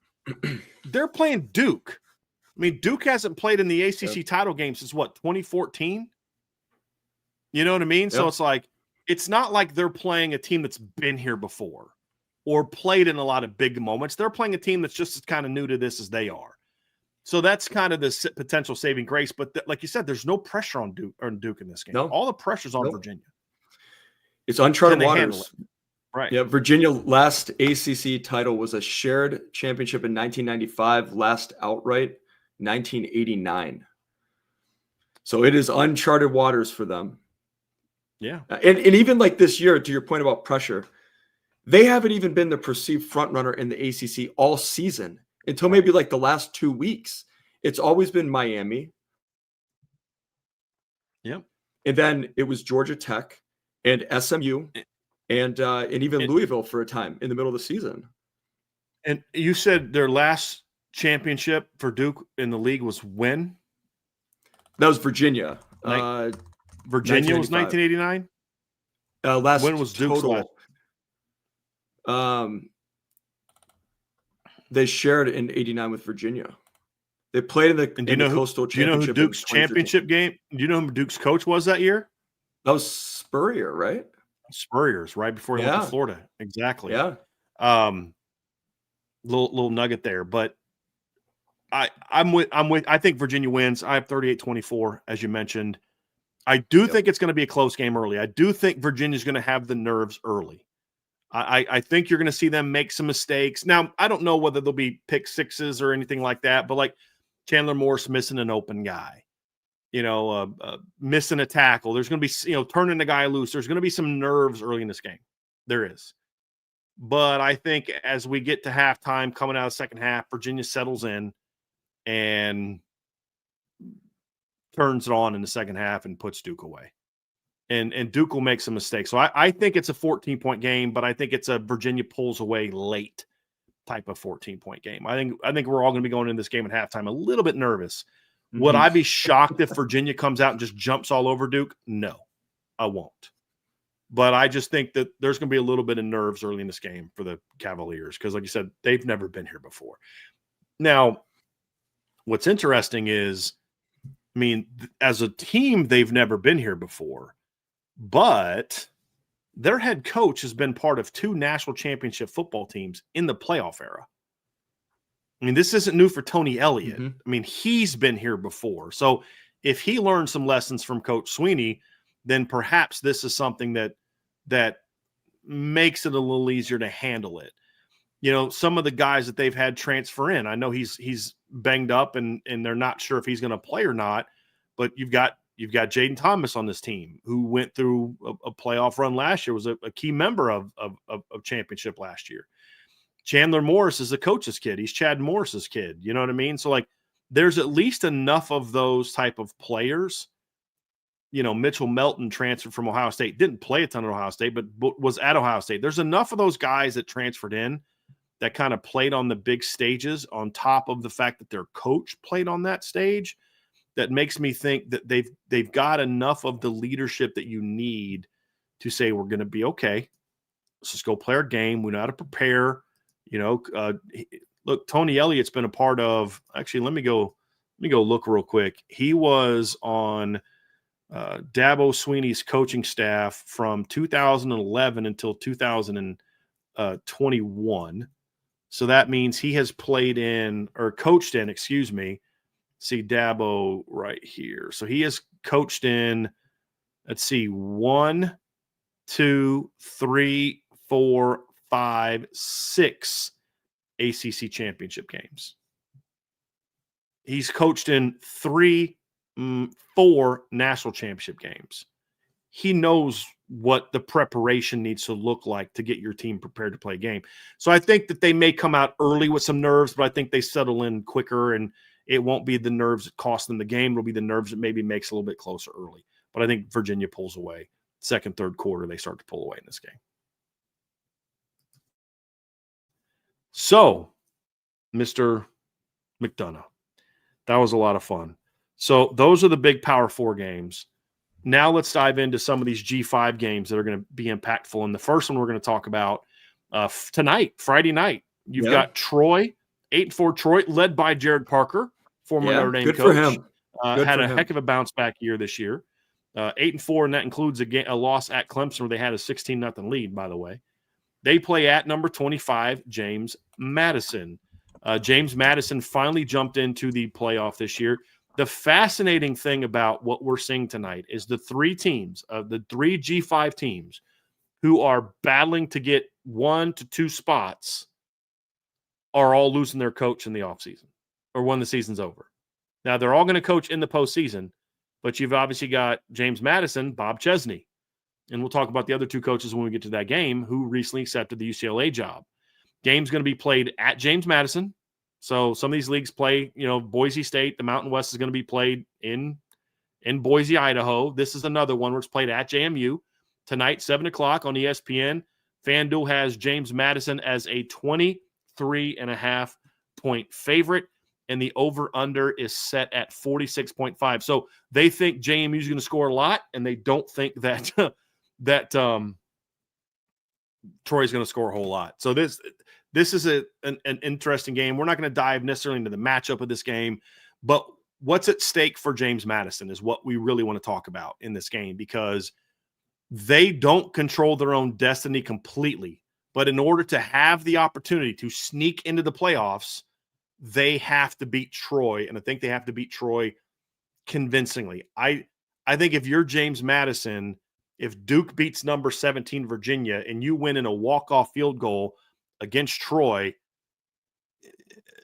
the committee might be like, we can't put a Sun Belt team who barely beat 8-4 Troy, now 8-5 Troy, into the college football playoff when when we've got an ACC team that's might not get in.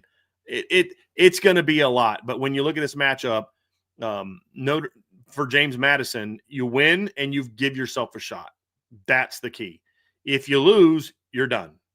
You're out. Because like somebody was like, well, what about Navy getting into the bottom of top 25 last week? And I was like, well, there's no reason to put Navy in. Right now Navy's in a situation where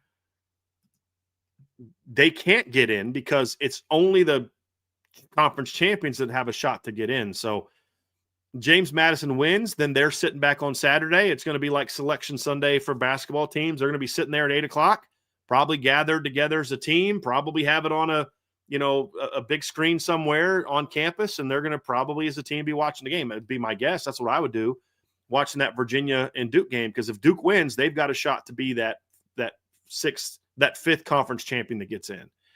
So that's really what's at stake tonight.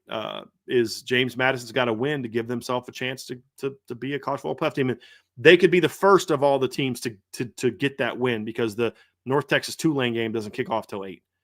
So it's going to be a fun ride. I don't think this game impacts the North Texas Tulane game, in my opinion, but it is a game where it could be impacted by the Duke Virginia game.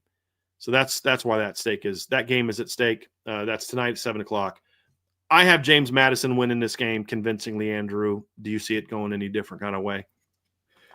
No, I have James Madison as well, 45-20. Looking for areas that Troy has an advantage. Like, what's their path to win? I just don't see them. I just don't see any. No, James Madison's scrappy team, but they're scrappy. They're going to play hard, but it's at James Madison. They have a lot to play for. They've been the class of the Sun Belt. 42.5 points per game this year, only giving up 13 points per game. I mean, the jury's out on them a little bit as well. I think James Madison is looking to make a statement. They lost to Louisville, middle of the pack ACC team. They struggled with Washington State. They beat them 24-20, needed a late score. But great story. I mean, a great story. Yeah. Joined the FBS in 2022. They've had made some great hires. Billy Napier is now going to get another shot there. They just announced that. Yep. And so I think, right? Yeah, yesterday. So I think James Madison, big, and then they'll wait to see how Duke does. They will also be Duke fans. Oh, yes. Yes, that is very true. Very, very true. I have it 45-10. If you look at Troy, I said they're a scrappy team. If you look at the numbers, it's not pretty. They scored 25.2 points per game. They give up 23.9. They're a plus 1.3 points per game team, and they're playing for their conference championship. They lost to Clemson and Memphis to start the season. They didn't have to play James Madison in the regular season. Again, this is another league where the league is big and you don't play everybody.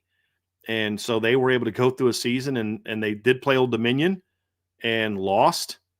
But because there were because there are still divisions, Old Dominion, who's the second best team in the Sun Belt, doesn't get in because they still have divisions.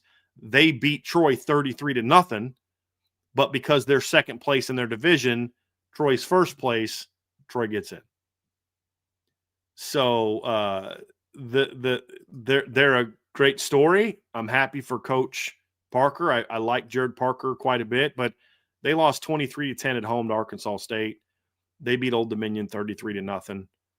Like, they're not a great. They didn't play Coastal. They did. They. I don't think they played Southern Miss.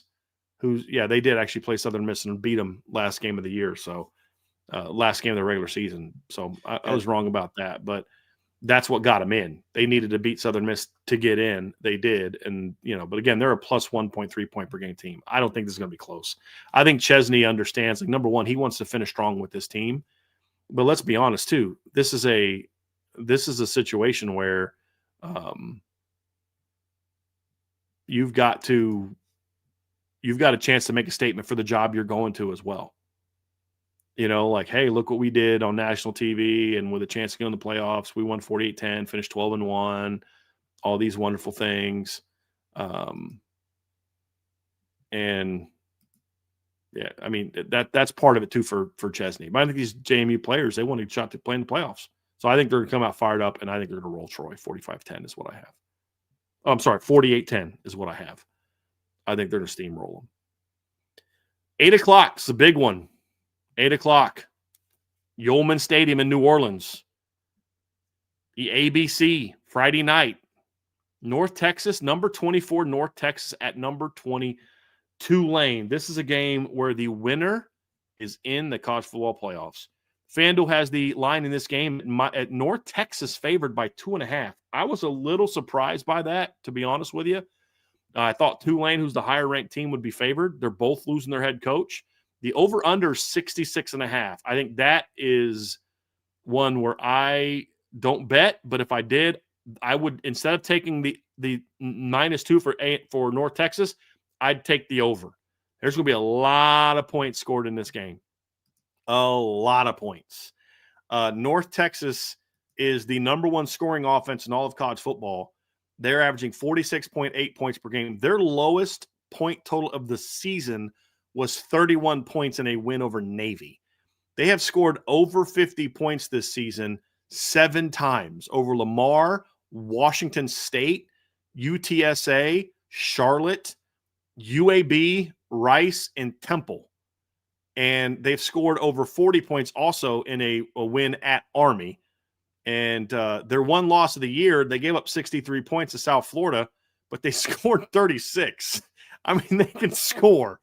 And then of course they're going up against Tulane, a team that's been a bit of a weird team this year, Andrew, under John Sumrall. They're number 20 in the country. They're scoring 28.7 points per game, giving up 22.8 points per game.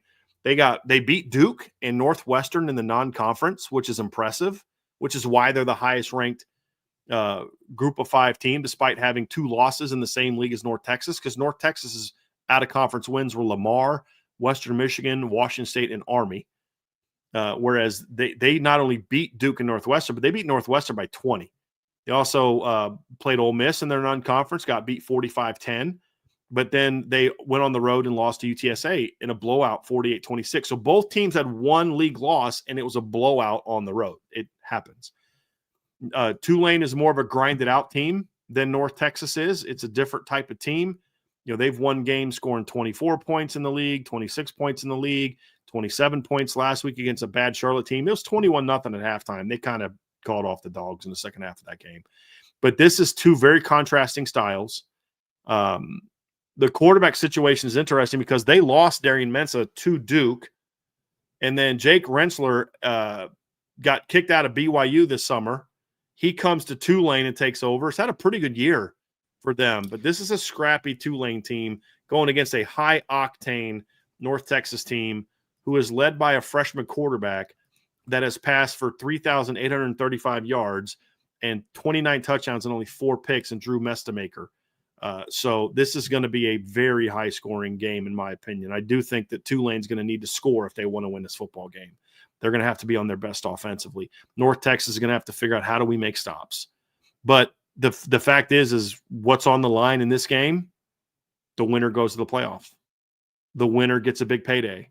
There's a lot on the line for these two teams who are led by 2 coaches who are gone once their seasons are over with. Eric Morris has been hired to be the head coach at Texas Tech or Oklahoma State, and then John Summerall has been hired to be the head coach at Florida. Who is able to keep their team focused the most is with all the distractions of conference championships, playoffs, and then those coaches leaving. That, I think, is going to be a big part of this game. Yeah, I agree. Both coaches leaving, the American, the Sun Belt, these programs are stepping stone jobs, right? And for these, the key will be, can you hire the right guy to continue the success? I agree with the word that you used for Tulane, kind of a weird team. When I dove into this matchup and, first time really looking in detail at these teams, so sure, you see the scores and know how they did and who they played, but I was a little less impressed with Tulane than I thought I'd be. They have some good wins. The Northwestern, like you talked about, Duke as well, played well in the American. But North Texas, impressive as well. And look, they score. They 47.8 points per game. And I expect them to lean into what got them there. Drew Mestamaker, great 360 yards per game. They also run the ball pretty well. That gets lost in that. They average 195 yards a game rushing against American Conference opponents. They're very explosive. They're going to try to attack down the field and gash the defense. Defensively is where they struggle. As we take a look at their defensive efficiency, 71 in defensive efficiency, giving up 29 points per game, somewhere in that neighborhood. And really against the run is where they struggle the most. Against American opponents, 247.5 rushing yards per game. Put a little asterisk by it because they did play Army and Navy, but they also were gashed by Rice. They gave 296 yards per game, or 296 yards rushing against Rice.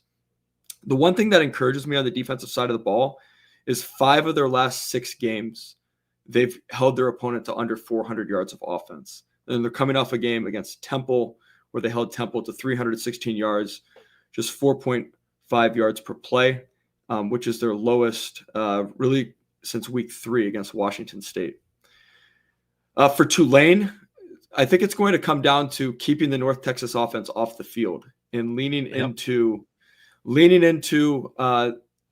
your advantage when you're running the football. I think they need to try to limit possessions in this game, try to keep the score down, put a little game pressure on North Texas, frustrate them a little bit if they're not getting on the field as much, and then get after the passer. Mestamaker, like you said, he's had a great season. He's a freshman. Tulane does a good job, 24 sacks in conference play. So they get after the passer. And then also when they're going back to the offensive side of the ball, if they're committed to the running game, and Retzloff, their quarterback, is actually their leading rusher this year. But if they're committed to their running game, they can extend some drives against North Texas, because this is a team that allows opponents to convert 45% of their third downs in conference play. Even in the win against Navy, like you talked about, Navy drove the field on them the whole game, but it was in the red zone that Navy struggled. And then they buckled down well. They buckled down. Yep. And so one other big advantage when it comes to Tulane is special teams. And I think that if Tulane can limit possessions, special teams, their efficiency is 22nd. North Texas is 124th. So pretty even teams. North Texas, obviously more explosive on offense. Tulane, they do some things well, solid. Special teams could be one thing that Tulane could lean on as well. So there's one thing Tulane's going to have to do, and it is the most obvious thing ever, but it's much easier. It's much easier said than done. And that is they got to get the ball. Tulane this year has 19 turnovers forced, which is 32nd in the country. They have 12 interceptions, which is 29th in the country. Drew Mastamaker has thrown 4 picks this year. 3 of them came against South Florida, the game they lost, the only game they lost. Literally in their 11 wins, he's thrown 1 pick. That's it. That's the key. I mean, you've got to harass this kid. You've got to get after him. You've got to be able to pressure him. You've got to be able to get him out of his game. You've got to get him kind of like what Notre Dame did with Mason Heichel.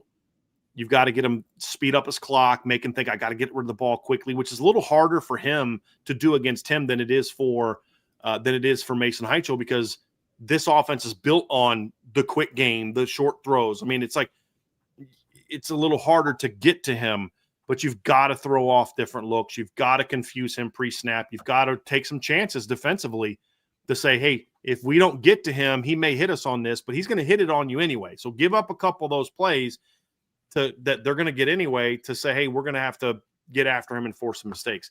I'm not saying they do that all game, because they'll kill you if you do that all game. Sometimes you're going to show pressure and then drop, maybe get him to throw a quick slant into somebody's chest. But you've got to get him thinking, I'm not sure what I'm seeing pre-snap. That's a big key against Mestamaker, like with all freshmen. Like Pitt did that really well against CJ Carr. He thought he saw certain things. That's not what they were showing, and he threw the ball right into the chest of a defender. If Tulane's going to have a chance in this game, I think they're going to have to do that. I've been very impressed with North Texas. I really honestly thought that as they started getting some love for being a playoff team, that they would kind of fold, and they absolutely did not. After the Navy game was when they really started getting some respect, because remember, Navy was ranked that week in the AP and the coaches poll. They were ranked, and they beat Navy soundly.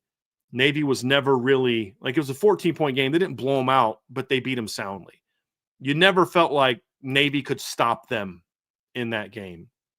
And, but he came out of that game in the next 3 weeks. They won 53-24 against UAB, 56-24 against Rice, and then 52-25 against Temple. Now, those aren't great teams, and those aren't teams with great defenses, but they scored a ton of points on those 3 teams, and they were never competitive games. Tulane is a little bit more battle-tested.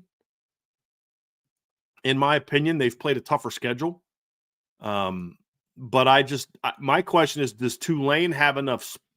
Do they have enough offense to score in this game? They only average 28.7 points per game. They haven't scored 40 points a game all season. They've been scoring better down the stretch, 38 against Memphis, 35 against Florida Atlantic, 37 against Temple. So that's good, but you're going to need to be at your best scoring offense-wise to be able to win this game. You're not going to win this game scoring 24, most likely 20-some points. You're going to have to score over 30 points. Can they do that? It's a great question. And then the final piece is, as I said earlier, which coach better gets his team to handle the distractions of playing for a championship, playing for a playoff spot, and, oh, by the way, this could be our last game together. That's going to be very interesting. Very interesting.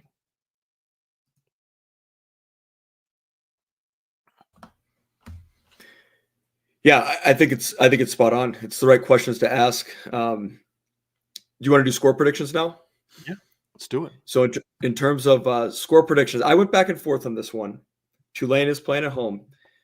I just think North Texas is a better team. I think they're playing better. I got North Texas 35, Tulane 28. So a little maybe lower scoring than Vegas thinks. I actually have the under hitting. I think Tulane can limit possessions. I do. Quarterback run for Tulane. I mentioned Jake Retzlaff leads Tulane in rushing this year. He's rushed for, I think, 561 yards.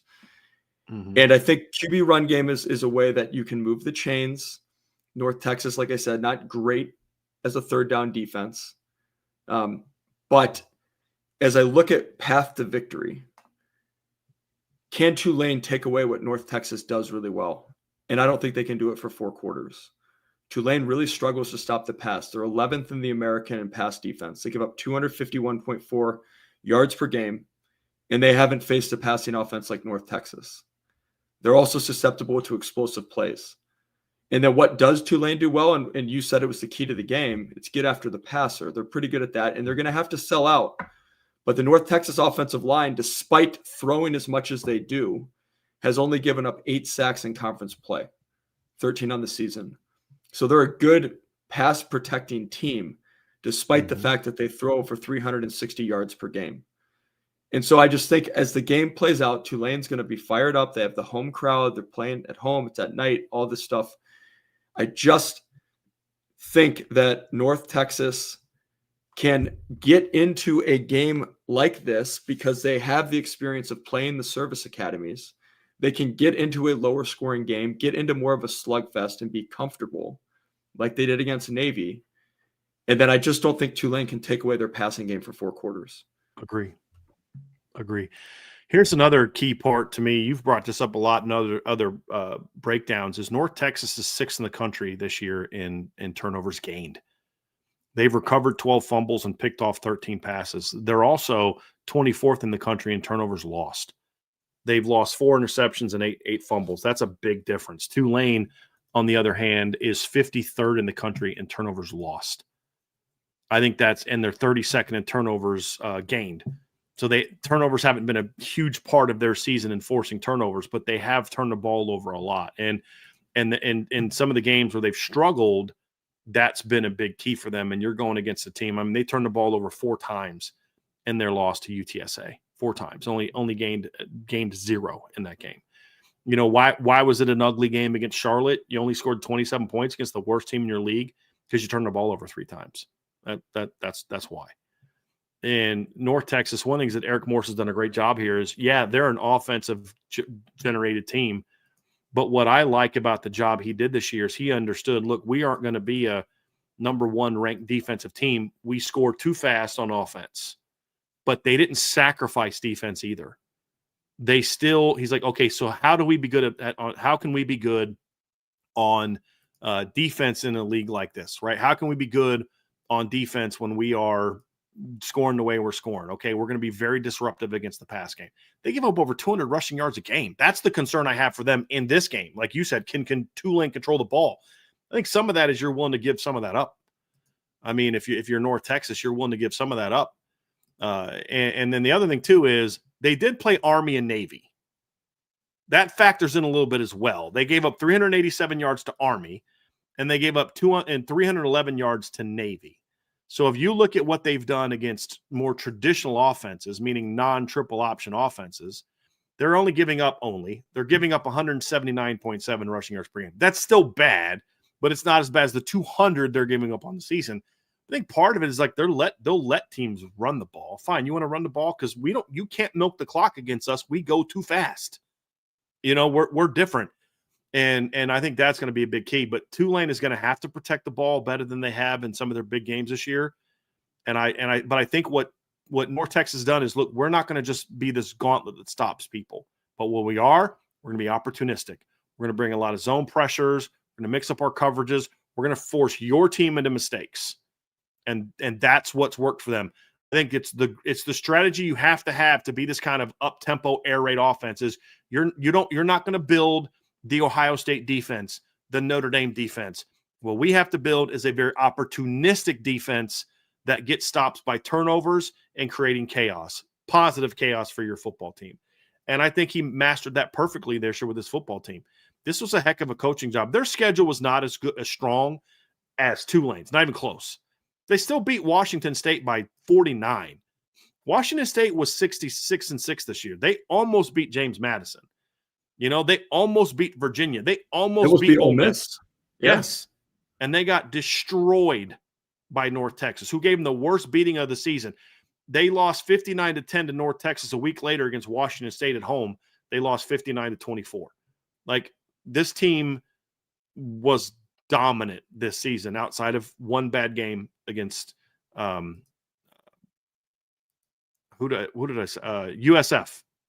who is a nightmare matchup for them. Byron Brown is a nightmare matchup for North Texas. They had no answers for him. Jake Retzler's not that player, in my opinion. So I actually like North Texas in this game. I have them winning, the Mean Green winning 34-24. I do think Tulane can keep them down more than most teams have. I just don't think Tulane can score enough on them. Yeah, that's my sense. A couple other games here real quick. This is a game that doesn't have any impact on the playoff directly, But this UNLV versus Boise State game tonight, game is at 8:00 on Fox. FanDuel has this game as a 5.5-point favorite for Boise State, who does get Maddox Madsen back. This is a game, it's a rematch, another championship game rematch. It's wild how much that's happening, despite a lot of these teams not playing each other, like in leagues. This is a rematch from a game that was played on October 18th. It was played 2 weeks after BYU or Boise lost to Notre Dame. They beat UNLV 56-31. Now, Boise struggled a little bit since then. Maddox Madsen got banged up against Fresno State. They lost that game. They lost the game at San Diego State that he didn't play. They did rally back behind their backup quarterback, Max Cutforth, and he had 2 pretty good games in a row. Statistically, they beat Colorado State 49-21, and then they had a very weird, ugly victory over Utah State this past week. They won 25-24, but he did throw for 341 yards in that game. So you're coming into this game against UNLV, a team that you absolutely dominated the last time that you played, ran for 294 yards against UNLV, and you're finally getting your groove back a little bit. UNLV, on the other hand, has been pretty hot. They lost back-to-back games. They lost to Boise and then had a bye, then came out of that bye, lost at home to New Mexico. Since then, they beat Colorado State 42-10, had an ugly win over Utah State, which is a common theme for a lot of teams against Utah State. Bronco Mendenhall's close to turning that team around. They had some very competitive losses down the stretch this year. He's doing a nice job there. But then they beat Hawaii 38-10. That's a good Hawaii team. Timmy Chang's another coach who's doing a really good job and at his alma mater. And then last week they went on the road and blew out a bad Nevada team. So UNLV comes a little bit hotter than BYU. BYU gets their quarterback back.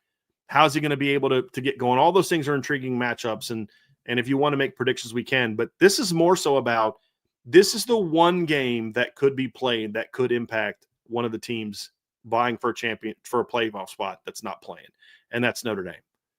Like Miami nobody's playing that Miami's played. Nobody's playing that Oklahoma played. But Boise State played Notre Dame. In razor-thin margins, does a Boise State loss hurt Notre Dame? I don't think so. You can't not punish teams for losing and then punish another team because a team that they played and beat lost, but it can help Notre Dame.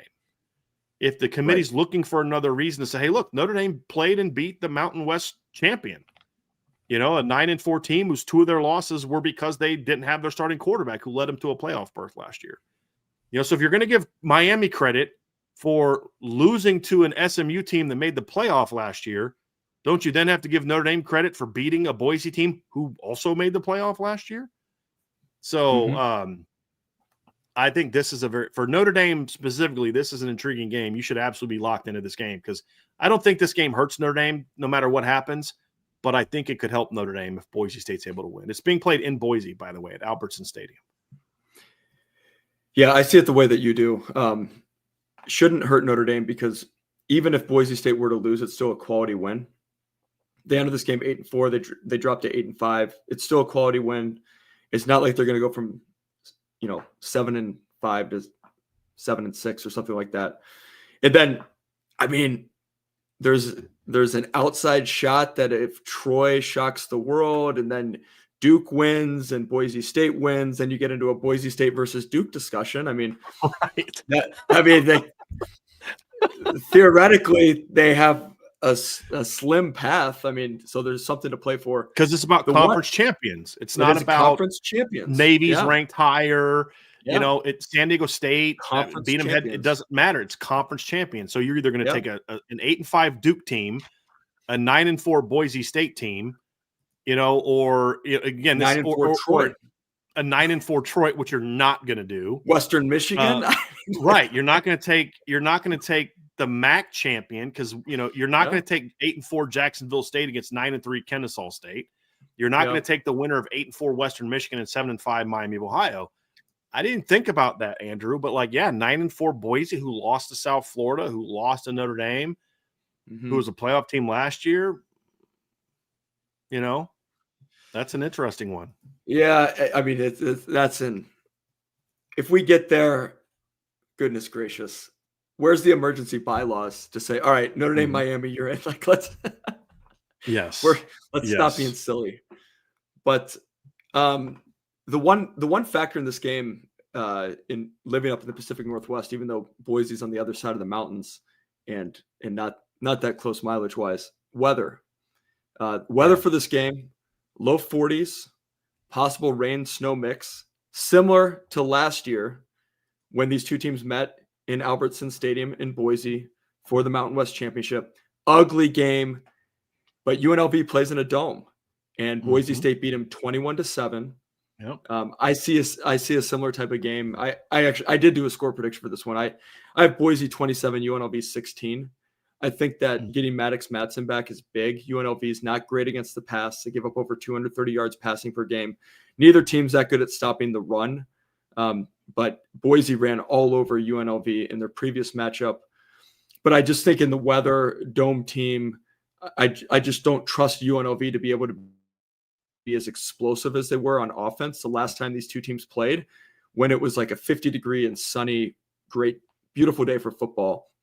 Not going to be that tonight if the weather holds.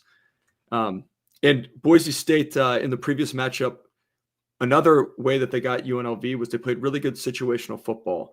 So that was a close game at halftime. Boise State came out of the half, seized control in the third quarter, and really pulled away. Big reason why they were 7 of 12 on 3rd and 4th down. UNLV was 4 of 14.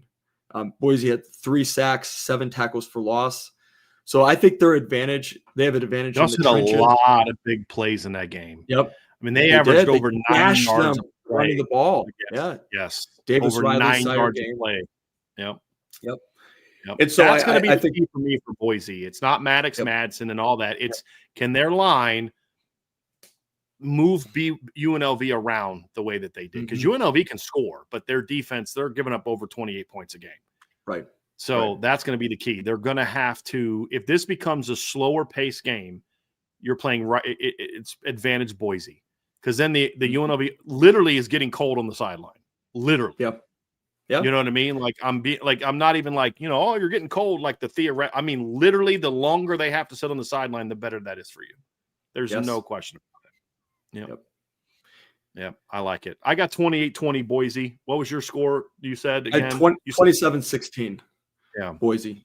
Yep. Yeah. I think UNLV will be hit a couple big plays in this game. I think they'll be able to run the ball relatively well against Boise, like they did last time.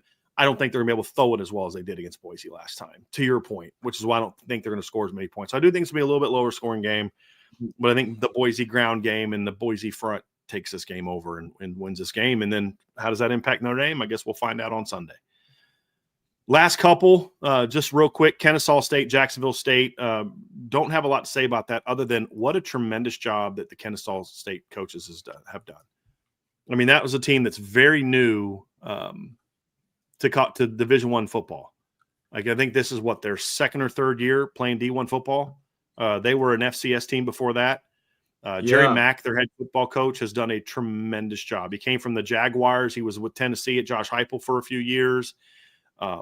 Took over this job and hadn't coached. He was a head coach back in the 2000 teens at North Carolina Central. Took over this job, and they went 9-3 this season. That's a team that went 2-10 last year under Brian Bohannon, and their losses were a 1-point loss to Wake Forest, and then they got blown out by Indiana, which they shouldn't be ashamed of because everybody gets blown out by Indiana. And then they beat Liberty on the road, which is a big win. And then if they lost at Jacksonville State. So this is a rematch. It's at Jacksonville State. A lot of these games are played on campus sites, so it's at Jacksonville State. So let's see what they can do. I don't know. It's not going to impact the postseason, but I just shout out to a job well done for the job Jerry Mack has done at Kennesaw State. It is not easy at a program like that to go from 2-10 to 9-3 in one offseason. And two of your 3 losses were to Power 4 teams, including one loss to a bowl Power 4 team by a point. Like when Wake Forest beat Kennesaw State by a point at the beginning of the year, with me knowing how bad Kennesaw State has been, they beat them 10-9. I'm thinking, oh my gosh, Wake Forest is going to be terrible. Like, you barely beat Kennesaw State, who is terrible. Like, that's what I'm thinking. Like, Wake is going to suck. And Wake went 8-4 this year, and their They were head coach They were got tough. a contract. They were beat They SMU, were something scrappy. Miami couldn't do. Oh, that game was brutal. Yes, so ugly. So ugly. But what a great job by Kennesaw State and Jerry Mack. I just wanted to bring that up. And I just love that Chuck Martin just continues to be good. He loses every year. They do well, and he loses all his best players to the portal. And the very next year, they're still a quality team. But, I'd like to see him get that win. I like Lance Taylor. I'm a fan of Lance Taylor as well. It's just more, I have no problem if he wins. Congrats to him. But it's like you feel for Chuck Martin. He's done such a great job there. It'd be nice to see him finally get, well, I should say finally, because they won the MAC a couple years ago. They did. But it just see him continue to have some success and get another MAC championship. And he's turned down jobs to stay there. And, he's a good dude. So I'd like to see him. He's won 2 conference championships there, but I'd like to see him continue to have some success. Okay. So that, we got some, anything else you want to add about championship weekend? We have a couple questions and super chats that we'll get to, but anything else? I mean, it's going to be an exciting weekend of football. I mean, I think it's probably a topic for another show, so I'll tee it up for you and Trev and the rest of the guys. My concern as someone who loves the sport is just there are some ways that the weekend could shake out that further accelerate the direction that college football is going that deeply concerns me.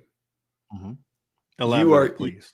Well, I think so I actually started a thread in the Champions Lounge a couple weeks ago, and this is before we've had straight chalk for the last 3 weeks, and I called the group of 5 the elephant in the room.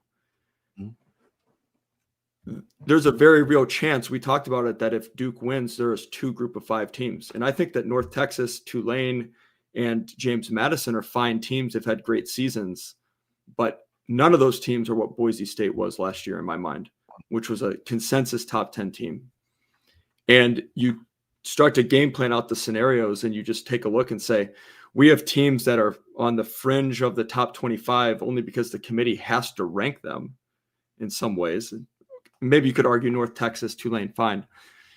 But the brands that they would be bumping out, Texas for sure has been squeezed out.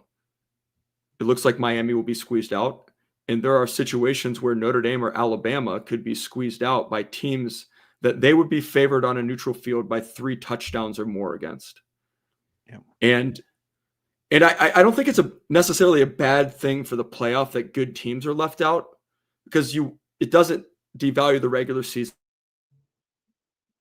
And then you want there to be good teams, you want it to be a battle, right? You want games to have implications in the regular season, but boy, if these teams are getting bumped out for a Duke or a James Madison, something is not right about that.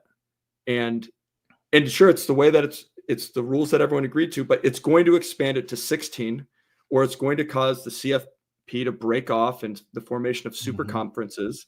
And as someone who wants Notre Dame to be able to remain an independent and play a national schedule and schedule against these big brands, the wrong lessons are getting taken away. That's lessons the key. Like the Texas stuff, you talked about earlier. It's not because you lost to Ohio State. It's not. Yep. But the wrong lessons are going to be taken away. I don't have confidence that many of the powers that be have the best interests of the sports in mind. They don't. The media is a huge part of the problem. And if only there was some poll that the media had that you could let the media rank Notre Dame against Miami. If only a poll like that existed. Oh, wait, it does. The AP poll, where Notre Dame is 9 and Miami is what, 12? 12. They're even further apart than they are in the playoff committee. Yeah, the CFP, if anything, is more, has them closer. So again, the wrong lessons are being taken away. It concerns me for the future of the sport and just accelerating the move toward super conferences, the move away, diminishing value of the regular season. I think I don't know. The brilliance of what you're saying here. Yeah. The brilliance of what you're saying here, Andrew, is that it's the thought of they're going to take the wrong lessons away, or they know the lessons to take away, but they're going to use it as an excuse to get what they want done anyway. Yes. There's a very easy fix to this. There is no business having a team like James Madison, North Texas, or Tulane, or Duke in the college football playoffs. Right. No business. I can live with Virginia being in. Yeah, but there's an easy fix to this. Here's the new rule. If you're going to get in, you have to be ranked at least in the top 16. Yep. Now, if Virginia's 17th right now, if they win, they'll get bumped up a spot and they're in. But if you're not in the top 16 of a 12-team playoff, you don't get in. Or even top 20, which would let Tulane get in and only one team gets bumped out. But the reality is that BYU and Miami should both be in the playoffs. Yes. They shouldn't be sitting here being like, we hope that this happens in this game and that happens in that game, so maybe we can get in, because our spot right now is being taken by Tulane or North Texas and James Madison or a 7-5 Duke team. That, first of all, that's the ACC's fault. That's your own freaking fault, that one. But, like, that's the thing is, and if you do get bumped out as Miami, you're getting bumped out by your own league. And then now the only thing that gets fixed is now Miami's got to, the ACC's got to fix their league. Like, if there was a built-in rule, you can't get in, and I'll say 17. Let's just go 5. 5 past the 12. You have to be within 5 of the playoff of the top 12 to get in. So Virginia'd be okay. Tulane's not getting in. North Texas is not getting in. James Madison is not getting in. Do you know who would get in? Boise State last year. Some of the Central Florida teams of the late 2000 teens, they would get in. There's been a couple Memphis teams that would get in. Boise would have got in every year under Chris Peterson. You know what I mean? Like, those teams would get in. But these teams don't belong in. I mean, Tulane lost 45-10 to a team in the playoffs. Yep. What are we doing here? Duke lost to them. And Duke lost to right. UConn. Well, that's the ACC's freaking fault. Because if you had that rule, you got to be within 5. Yep. You got to be within the top 17, or you lose your autumn. And that's true for any conference. That's true for Power 5 conference, true for everybody.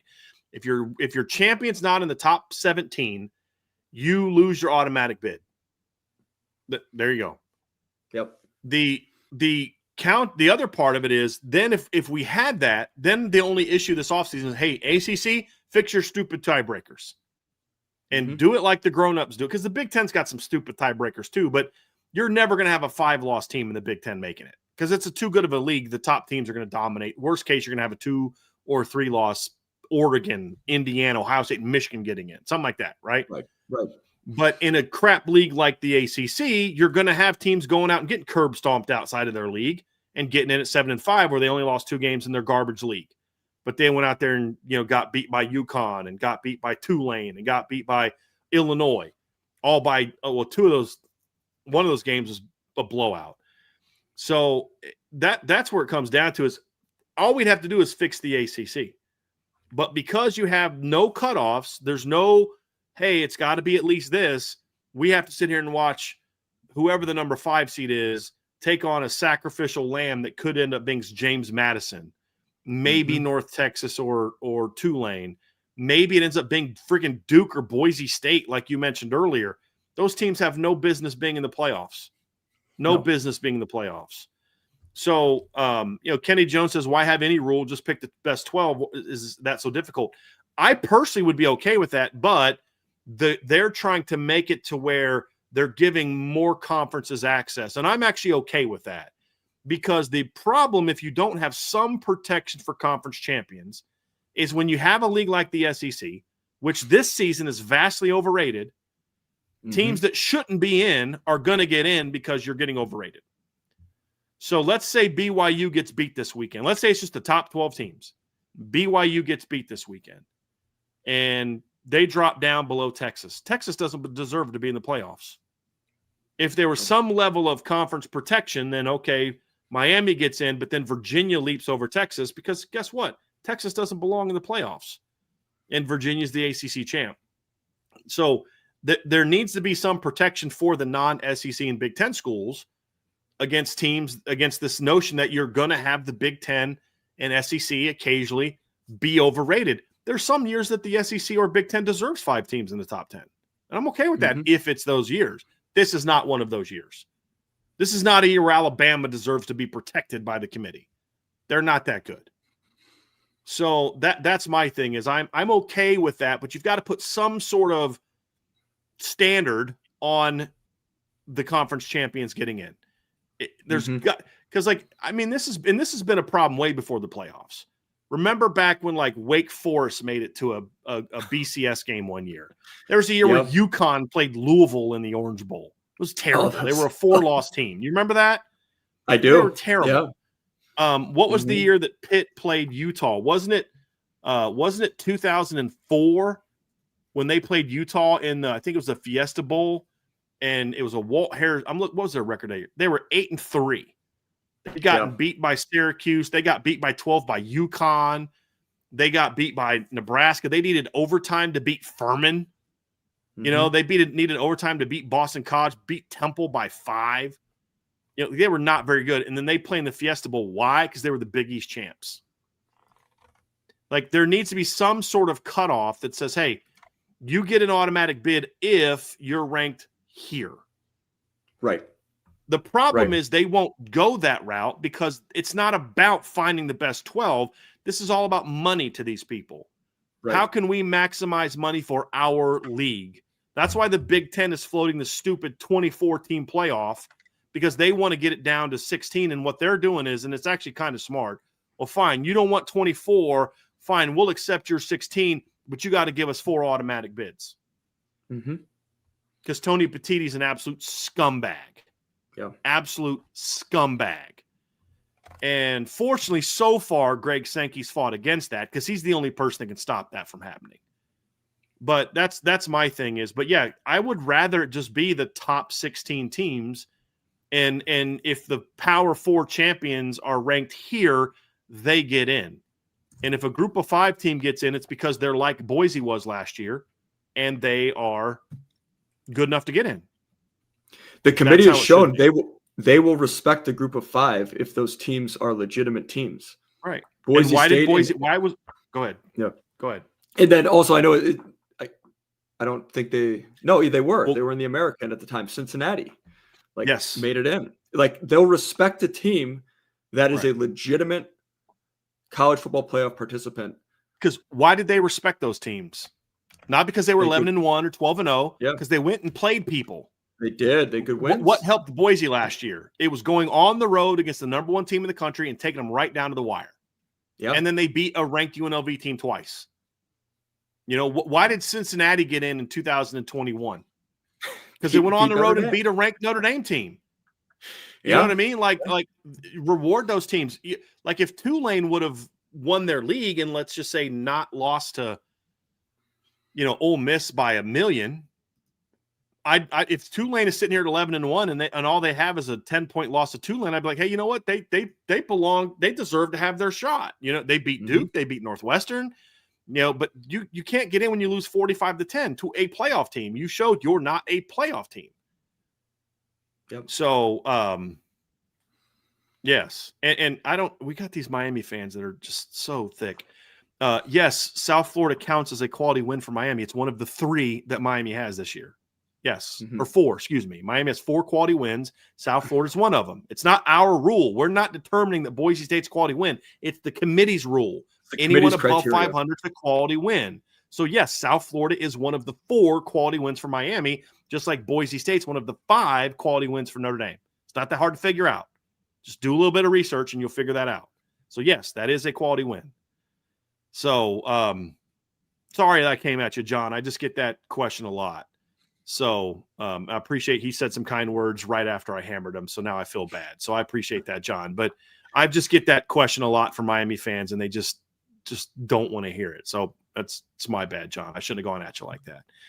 But we did have a couple super chats to kind of get through, but I did want to answer these 2 questions first too. So Battle in the Trenches says, do you think any of the G5 contenders are good enough to give the 5 or 6 seed a game or even win a game this year in the playoff? I don't think any of them are good enough to win a game. I think North Texas is the only team that can have an entertaining game if they get the right team opponent. I think that against a team that doesn't have a great pass defense, Like if they play Ole Miss in a 5-12 matchup, Ole Miss will beat them by 20, but it'll be like 50-30. Like it'll be an entertaining game. If Tulane plays one of those teams, it'll be like it was when they played Ole Miss in the regular season. Tulane can't score. Like that's the reality of it. Like, you look at how good Boise was last year, and they got smacked by Penn State. It was close for a little while. None of those teams would be in a competitive game. I think North Texas is the one that could at least make it an entertaining game. Yep. They'd get smacked. Like, you know what I mean? Like they could lose like they did to South Florida. Let's say they get Texas Tech or they get Ole Miss or something like that. Georgia, if Georgia loses or something like that. It'll be a high-scoring game. They'll never be in it, but it'll be, a 20, 30-point game. But they'll at least score, in my opinion. But none of these teams if it goes like if everything happens that we said would happen, I think we would wind up with Oregon as the 5. So North Texas going out to Eugene. Yeah. Ole Miss would get Virginia. That would be an incredibly high-scoring game. Oregon would win by 3 touchdowns. Yeah. You know what I mean? Be 50-something to 30, 60-30, something like that. You know what I mean? Tulane would be a really ugly game in the playoff. Really ugly game. Yeah, because Oregon would be the 5. Yeah, I keep thinking Ole Miss is 5. But yeah, they would throttle all those teams. Who knows? Maybe Ole Miss moves up again for some reason. Yeah. Yeah. Well, their offensive coordinator is going to be there now. We're going to put them in number 4, even though they have one good win all year. So that's ridiculous. And then the second question from Battle in the Trenches was, do we think if Ohio State wins by more than a touchdown, is there a concern for Ohio State that they aren't as hungry as they were in last year's playoffs? I don't think so. I mean, I think if they beat Indiana by more than a touchdown, I mean, that shows me that this is still a hungry football team. You don't beat Indiana by more than a touchdown if you're not hungry, if you don't feel like you have something to prove. So I'm not concerned about that. If they get beat in the playoffs, it's because they played a team that matches up well with them and beats them. Ohio State's one of the teams that can win it all. Indiana's a team that can win it all. I think there's 5 to 6 teams that I think can get hot and win it all. I think it's Ohio State and Indiana. I think it's Notre Dame. I think it's Georgia. I think it's Texas Tech. I do believe Texas Tech could get hot and win it all. I don't think they will. And I think you could argue that Oregon is in Oregon as well. Like that's the 6 teams I think are capable of winning. I don't think Ole Miss can. I don't think Oklahoma can. I don't think Alabama can. I don't think BYU can. So all those teams can win it, but all those teams can get beat by each other also. I don't think A&M's capable of winning it all because I don't think their defense is good enough. If they play a team that can slow their offense down, they're in trouble. Mm-hmm. That's what I think. Yep. And we saw that against Texas. So I don't know. I don't think Texas A&M needed to get a bye. They needed to only have to play 3 games. You get that extra game, they're going to play somebody that's got kind of offense that can go against them. There's a chance they got to play Bama in the first round. I think they can beat Bama. Mm-hmm. But if things finish where Bama wins the SEC, and Notre Dame still is in, you're playing Texas A&M. Mm-hmm. So Michael Cannon said, cut those 6.5. What would it be? In my opinion, if you say who are the 3 teams that have the best shot to win it all, I'd probably say Ohio State, Notre Dame. Honestly, I like how Oregon's playing right now. I do. I think those are the 3 best teams right now. Because the Oregon team that we saw against Indiana is not as good as the one we've seen. November made them better. They had to battle. Mm-hmm. I think it made them better. Dante Moore's really coming to his own. They're getting healthier. I think Oregon, even more than Georgia. I just don't think Georgia's offense is good enough to go on a 3-4 game run. Mm-hmm. That's my concern. Yeah, that Oregon. Somebody said if Miami gets in, they can. The line play travels. I think if Miami gets in, they can win a couple games. At the end of the day, I just don't think Carson Beck can play 4 games of championship caliber football. That's the drawback for me. But their defense and their offensive line and the talent they have a receiver, I think Miami can win a couple games. I don't think they can win it all because I don't trust Carson Beck in those moments. Yep. They play a team with a good pass rush, they're screwed, which is what cost them against Louisville. Yep. So that's why I don't think – but I think Miami could get in and win a game. I just don't think they can go on a 4-game run. That's what they'd have to do. Go ahead, Andrew. Cut you off. I was just going to say to your point about Oregon, you always know that they have the athletes, but the win against USC, they were the more physical team. And USC tries to run the football this year. Could not run the football on Oregon. And then this last game against Washington, Seattle's a tough place to play. Washington does not lose often at home, and Oregon controlled that game from start to finish. Damon Williams is a dynamic quarterback, and Oregon controlled him the entire game. Yep. He was out of sorts. It's a scary team, and their path. They went on the road in bad weather and ran for 261 yards at Iowa. Yeah. When Iowa still had a shot to play for the Big Ten championship. That showed that. I said then that showed me something. Now, was it an ugly win? Yeah, a lot of teams have ugly wins over Iowa. Iowa's a good football team. But that game showed me something about their toughness. Like Miami going to Pitt in 30-something degree weather and smacking Pitt showed me a little something about Miami. Like a buddy of mine was like, yeah, Miami's going to come up to Notre Dame next year in early November and it's going to be cold. I said, bro, they just went to Pitt and smacked Pitt. Yeah. I don't think Pitt's that good. The point is the weather didn't get in their head like it did when they played in the Sun Bowl. So I think we need to kind of be on the look, say, look, they went on the road, and we thought preseason, like, look, Virginia Tech on the road, Pitt on the road. They're going to lose one of those games because of the cold. Well, they won both of them by double digits. You know, so that's where I'm at. But you said the path for Oregon. You were talking about that. Go ahead. Yeah, it'd be North Texas and then Indiana. In all likelihood, get the rematch with Indiana. And I mean, it's tough to beat a team of Oregon's caliber twice. And so that'd be a great game. And then they'd get Georgia or Texas Tech. And, you know, if the seeds hold. Yep. I think this Oregon team can make a run. I think they're the three best poised. I'd probably go right after that. I'd probably rank it Georgia, Indiana, and then Texas Tech. Yep. That's how I'd rank those six. Let's get to some more questions here. We just have a few here. James Salumi tuned in late, but did you see Bavakwa on McAfee? No, because we were doing the show, but I definitely am going to be looking forward to watching that when we're done. I hope he put a strong case. I had somebody, because I went off on Notre Dame the other day. I was like, why do I feel like I'm like, you know, I said, I feel like I'm like Jon Snow in that meme where he's, you know, got a sword and there's just him and a bunch of people, you know what I mean? It's like, I'm waiting on the dragon to come save me. Like, why am I the only one fighting this fight? And a guy reached out to me and goes, well, you ever thought that Notre Dame's trying to take the high road? And I said, let me ask you a question, bro.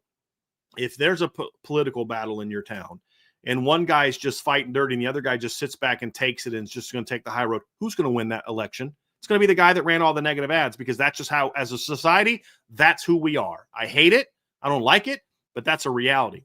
He goes, well, you know, I don't think Notre Dame's going to go low. Notre Dame doesn't have to come out there and not give the middle finger to everybody. And Pete Bavakwa doesn't have to trash Miami. He just needs to fight for Notre Dame. That's what I want to see. You don't have to name call. You don't have to insult. I can do that because I just am tired of the stupidity that I get on Twitter.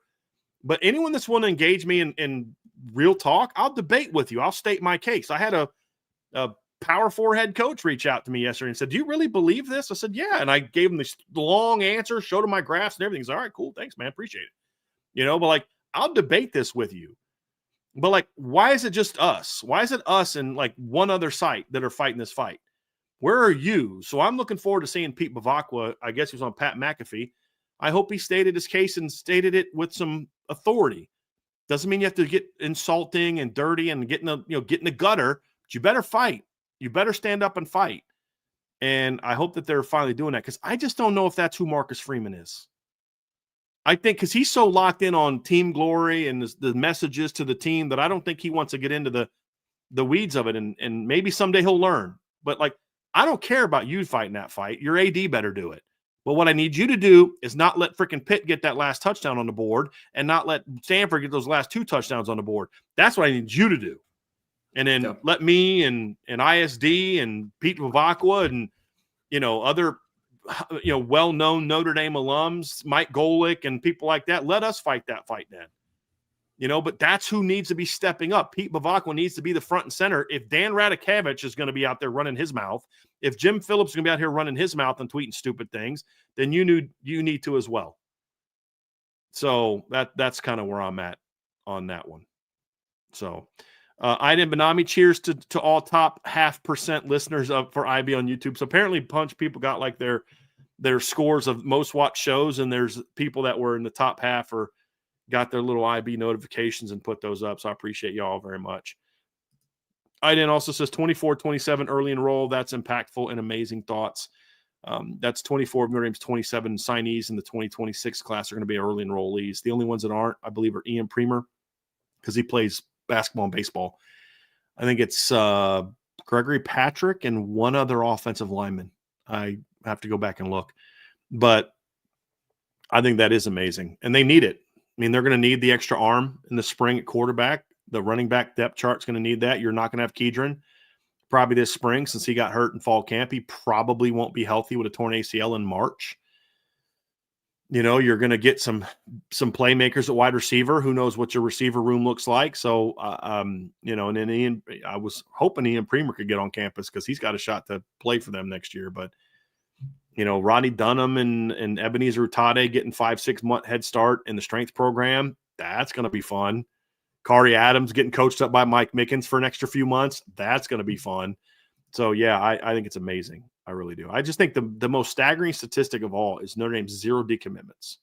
And the only kid that even visited another school was Thomas Davis Jr., who visited his dad's alma mater after they offered him as a sign of respect to his dad's alma mater. And then that next week was like, yeah, I'm going to Notre Dame. So that says a lot about the type of young people that they brought in. And it also says, as I mentioned to y'all before, Notre Dame will compete in NIL, but they want kids who the decision is not made because of NIL. NIL's got to be a factor, but it can't be the only factor. And here's the last one from AST12321. Voting with my wallet for guys covering Notre Dame who vigorously back our guys in their playoff resume instead of shiving them in the back to help a hated rival. I appreciate that very much. I'm not really sure what I can say about that. I respect the person who said that. He was very good to me when I got into this business. I just think it was a bad argument. It was a very weak argument from someone who I otherwise hold in high regard. It's just a bad argument. I don't think what USF did last year matters unless you're going to say, well, then Notre Dame beat Boise State, who was a playoff team last year and ranked higher than SMU, by the way. You lose to 2 unranked teams, your whole, well, we won the head-to-head stops mattering. When you lose to 2 4-loss teams who are unranked, stops mattering. The records are the same. The records aren't the same. Because Notre Dame lost to number 7 and number 12. You lost to 2 4-loss teams who are unranked. In the last 2 years, Miami has lost 4 games, all in their league. 3 of them were to unranked teams. One of them was to a team that finished number 21. Beat those teams and you're in both years. Just beat one unranked team per year and you're in back-to-back. You're in last year and you're in this year. It's real simple. It's not because you beat Notre Dame. Beating Notre Dame is the only reason it's even close. So it was a bad argument. That's, you know, like I said, from someone I otherwise respect. You don't have to agree with someone to still respect them. I think it was a bad argument. But and I had a coach ask me, like, do you really believe that? Or, you know, that, or do you have to say this? I don't have to say anything. I own my own business. I'm my boss. My boss is me. You know what I mean? You don't like what I say, call my boss. His name's Brian Driscoll. You can find him at brian@irishbreakdown.com. I'm pretty sure he's going to side with me, though, because he is me. I say these things because I believe it. When the data changes, I change my opinion. I thought Notre Dame should have been ranked ahead of Oregon until I found out what the actual data the committee looks at and said, okay, if you look at that data, I can't argue this data is why Notre Dame should be ahead of Miami, but this data should also be why they're ahead of Oregon because they don't have the data to be over Oregon. So change my opinion. It's not that hard. Be honest. And so when someone gives you their honest opinion, even when it's a bad opinion or something you disagree with, I think there should be some level of, well, at least you're being honest with me. I just think your opinion is wrong. And then argue the merits of their case. That's where I'm at. If you think I'm wrong about Notre Dame being in, debate it with me. Give me data besides, oh, head-to-head trumps all. No, that doesn't. It's not even the number one listed thing on the committee's own thing. It's not even their number one data point on their own thing. So debate it with me. Give me something. Look at you got to show some semblance of knowing what the data the committee looks at. And I think too many people fall victim to the head-to-head trumps all and, well, the records are the same. The records aren't the same. Because if it was about the records, then why isn't North Texas ranked higher at 11-1? Why aren't they ranked ahead of Miami? Well, they're 11-1. Yeah, but their schedule exactly. So the record doesn't tell you the quality of the team. That's the problem. Well, head-to-head matters. Okay, then why isn't SMU and Louisville ahead of Miami? Well, because of their schedule. So what you keep telling me is that the context of your record matters more than just your record. Right? So head-to-head this, head-to-head that. Okay, until you get to one that doesn't work out for you. Why was Miami ranked ahead of Louisville when they were both 7-2 and Louisville to beat Miami at Miami? Where was your outrage then? So it's just about engage the data. When you engage the data and can make your case, then I'll accept it and I'll embrace it. Because there are some teams like I'm not going to sit here and try to say that if Notre Dame should be in over Texas Tech. Do I think Notre Dame's a better team than Texas Tech today? Yes. Do I think Notre Dame deserves to be in the playoff higher than Texas Tech? No, I don't. Same with Oregon. Do I think Notre Dame's a better team than Oregon? I think they're a much better team than Georgia. I think they're definitely playing better than Georgia right now. Do they deserve to be ranked higher than Georgia? Nope. I'm close. Because their resume doesn't speak that. I think the only team right now playing better than Notre Dame is Ohio State. That's it. But that doesn't mean Notre Dame should be the number 2 seed. You have to be willing to embrace the data. And that's where I'm at. So, and Raymond Horton, you're right. Yes, ESPN would never allow me anywhere near their studio because it would not go well. That is not their friend. So, yeah, so we'll have that fight. And we'll find out this weekend. And again, I appreciate that support, AST. I do. It puts me in a tough spot because I don't like the argument that was made, but I respect the person who made it. So that's a tough one. Are you familiar with what's going on with what I'm talking about there, Andrew? Are you aware of the heat? I am aware of some of the heat. Yeah. Okay. No, I think you're spot on. I mean, with Miami, look, when Miami had beaten Notre Dame and they were undefeated, they were number 2 in the country. They were given all the respect that they should have. And then when they lost 2 bad games, they dropped back. It took them 2 losses to fall behind Notre Dame in the AP poll. And it doesn't make any sense that Notre Dame should have to continue moving back as Miami moves back, even though Notre Dame is playing better. So it's yep. Yeah. That's a fact. That is an absolute fact. Yeah. So this is what I'm talking about, Kennedy Jones. Miami's strength of record are nearly identical. It's manipulative to paint a picture that Notre Dame's strength of schedule record is significant. A, never said that. B, this is what you guys do. You give like 1 or 2 data points that fit your narrative and then ignore all the others. And they're nearly identical, but who's higher? Notre Dame. Who's higher in game control? Are they close? It's Notre Dame. Who has the better metrics on offense and defense? It's Notre Dame. When you look at them combined, it's Notre Dame. Who has the better field position advantage, which is a data the point that the committee looks at? Notre Dame. This is the whole point. You keep pointing to Notre Dame because you are too simple in your head to understand that you have a better argument against Oklahoma and Alabama and Ole Miss than you do Notre Dame because you don't understand what the committee looks at. Doesn't matter what you feel.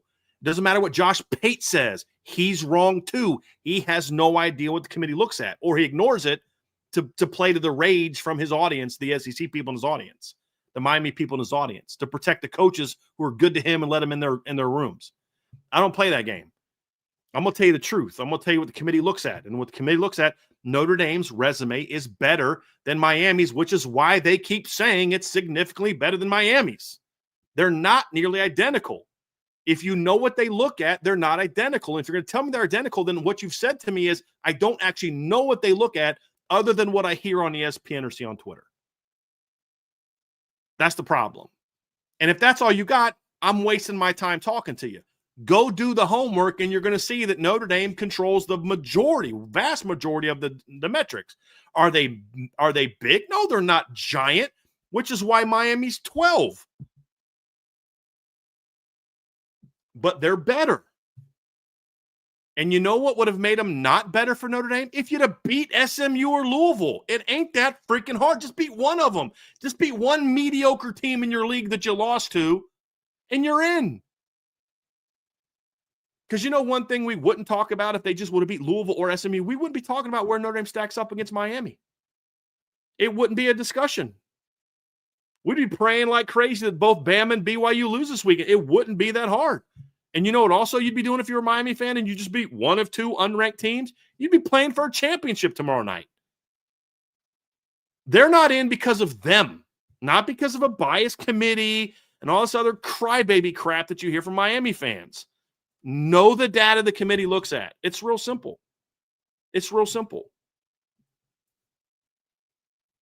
You keep coming back with stuff that you've just heard on TV or on Twitter, and you don't understand how that impacts. So if you're going to say margin of victory, the committee doesn't care that Miami punched in a touchdown at the end of the game or that Stanford scored 2 garbage touchdowns. You know what they're going to care more about? The game control, which showed Notre Dame was up 42-3 35-3 on Stanford at halftime, and Miami was tied 7-7 against Stanford at halftime. Do you think they're going to care more about the score at the end of the game when Stanford scored 2 garbage touchdowns, or are they going to look at the game control in the first 3 quarters? If you knew what you were talking about, which you clearly don't, you'd understand that they don't just box score watch. Only simpletons do that. People that study data, people that are trying to make real decisions, not be fanboys for their garbage team because they can't beat unranked teams in their own freaking garbage league, which is why a 5-loss team from their garbage league is playing in their conference championship. What about this? What about this average margin of victory? Okay, let's look at average margin of victory. Oh, great. You kept your starters in and were throwing bombs with 40 seconds left in the fourth quarter. Why? Because you knew Notre Dame had a better resume than you, and you thought that the committee was going to be blindsided because you think they're as dumb as you are, that they're just going to look at the box score because they're as dumb as you are. No, they look at the games. That's why they have coaches in the committee. They watch the freaking games. They look at the stats. They see that Notre Dame has not only outscored you in those games, higher yards per game, lower yards per game allowed. Higher yards per play, lower yards per play allowed. Because you know what Notre Dame's not doing? Throwing touchdowns at the end of a game because they need brownie points. I'm actually pissed that Notre Dame doesn't do that. Because if they would have put Stanford away the way that they should have, we're not having this conversation. Because they weren't tied 7-7. Miami and Stanford, it was a game at halftime. It was a 7-7 game. The Notre Dame-Stanford game was over at kickoff. That's when it got out of hand for them. It was 35-3 at halftime. And you want to talk to me about margin of victory? Only simpletons will make that argument. Miami fans are a bunch of simpletons. Not all of them, but a lot of them. Because you got nothing below surface level. Oh, our margin of victory is better. I know we were tied 7-7, but the committee's going to respect the garbage touchdowns we put on the game at the end of the game. No, they're not. Anyway, I just had to go off on that because I'm so tired of these just dumb Miami fans. Again, they're not all dumb. These dumb Miami fans that just give me this dumb stuff that you heard somebody else say that you don't understand what they're looking at. Nobody cares that a team scored garbage touchdowns at the end of the game, whether it's Stanford getting them against Notre Dame or Miami getting them against Pitt. Nobody cares. You were beating Syracuse 14-0 at halftime. Notre Dame had 35 points at the end of the first freaking quarter. You want to talk about a margin of victory? You had one game where you were more impressive. The NC State game, I'll give it to you. Notre Dame was up 10-7 at halftime. Miami was up, it was like 24-7 at halftime. That was a more impressive win, no doubt. Nobody with a brain or an honest bone in their body is going to try to tell me that Miami looked better against Stanford than Notre Dame did, Miami looked better against Syracuse than Notre Dame did, or that Miami looked better against Pitt than Notre Dame did. Nobody with a brain is going to tell me that. Miami was losing to Pitt in what, second quarter of that game? They were down 10-7. Notre Dame everything unraveled with the missed field goal for Pitt. Yeah. Yes. They missed the field goal to tie the game late in the second quarter, and everything unraveled. Yes. Yep. So it was they were up 7-3 in the third quarter, and then Miami took a 10-7 lead. They never led Notre Dame. Never. It was 17-7 at halftime. Notre Dame was up 21-3 at halftime. Notre Dame's defense outscored Pitt's first team offense. It's 9-7. Actually, no, it's 9-0. 9-3. So again, know what you're talking about, because I promise you, if you come to me with lazy stuff, I'm going to smash it because I'm not an idiot. like you are. I know the data. You don't. If you're going to pretend that it's they're living off of 73, I just gave you the Stanford and Pitt examples. What have you had to say there? Nothing.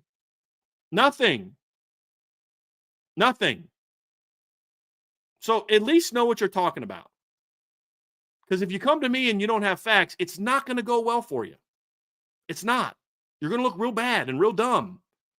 So if you're okay with that, then keep saying dumb things. Some people clearly have no problem embarrassing themselves in front of the public. I'll keep saying dumb things. I'm going to double down on saying something dumb. You can get away with that with a lot of people. You're not going to get away with that with me. I'm just telling you right now. You're not going to get away with that with me.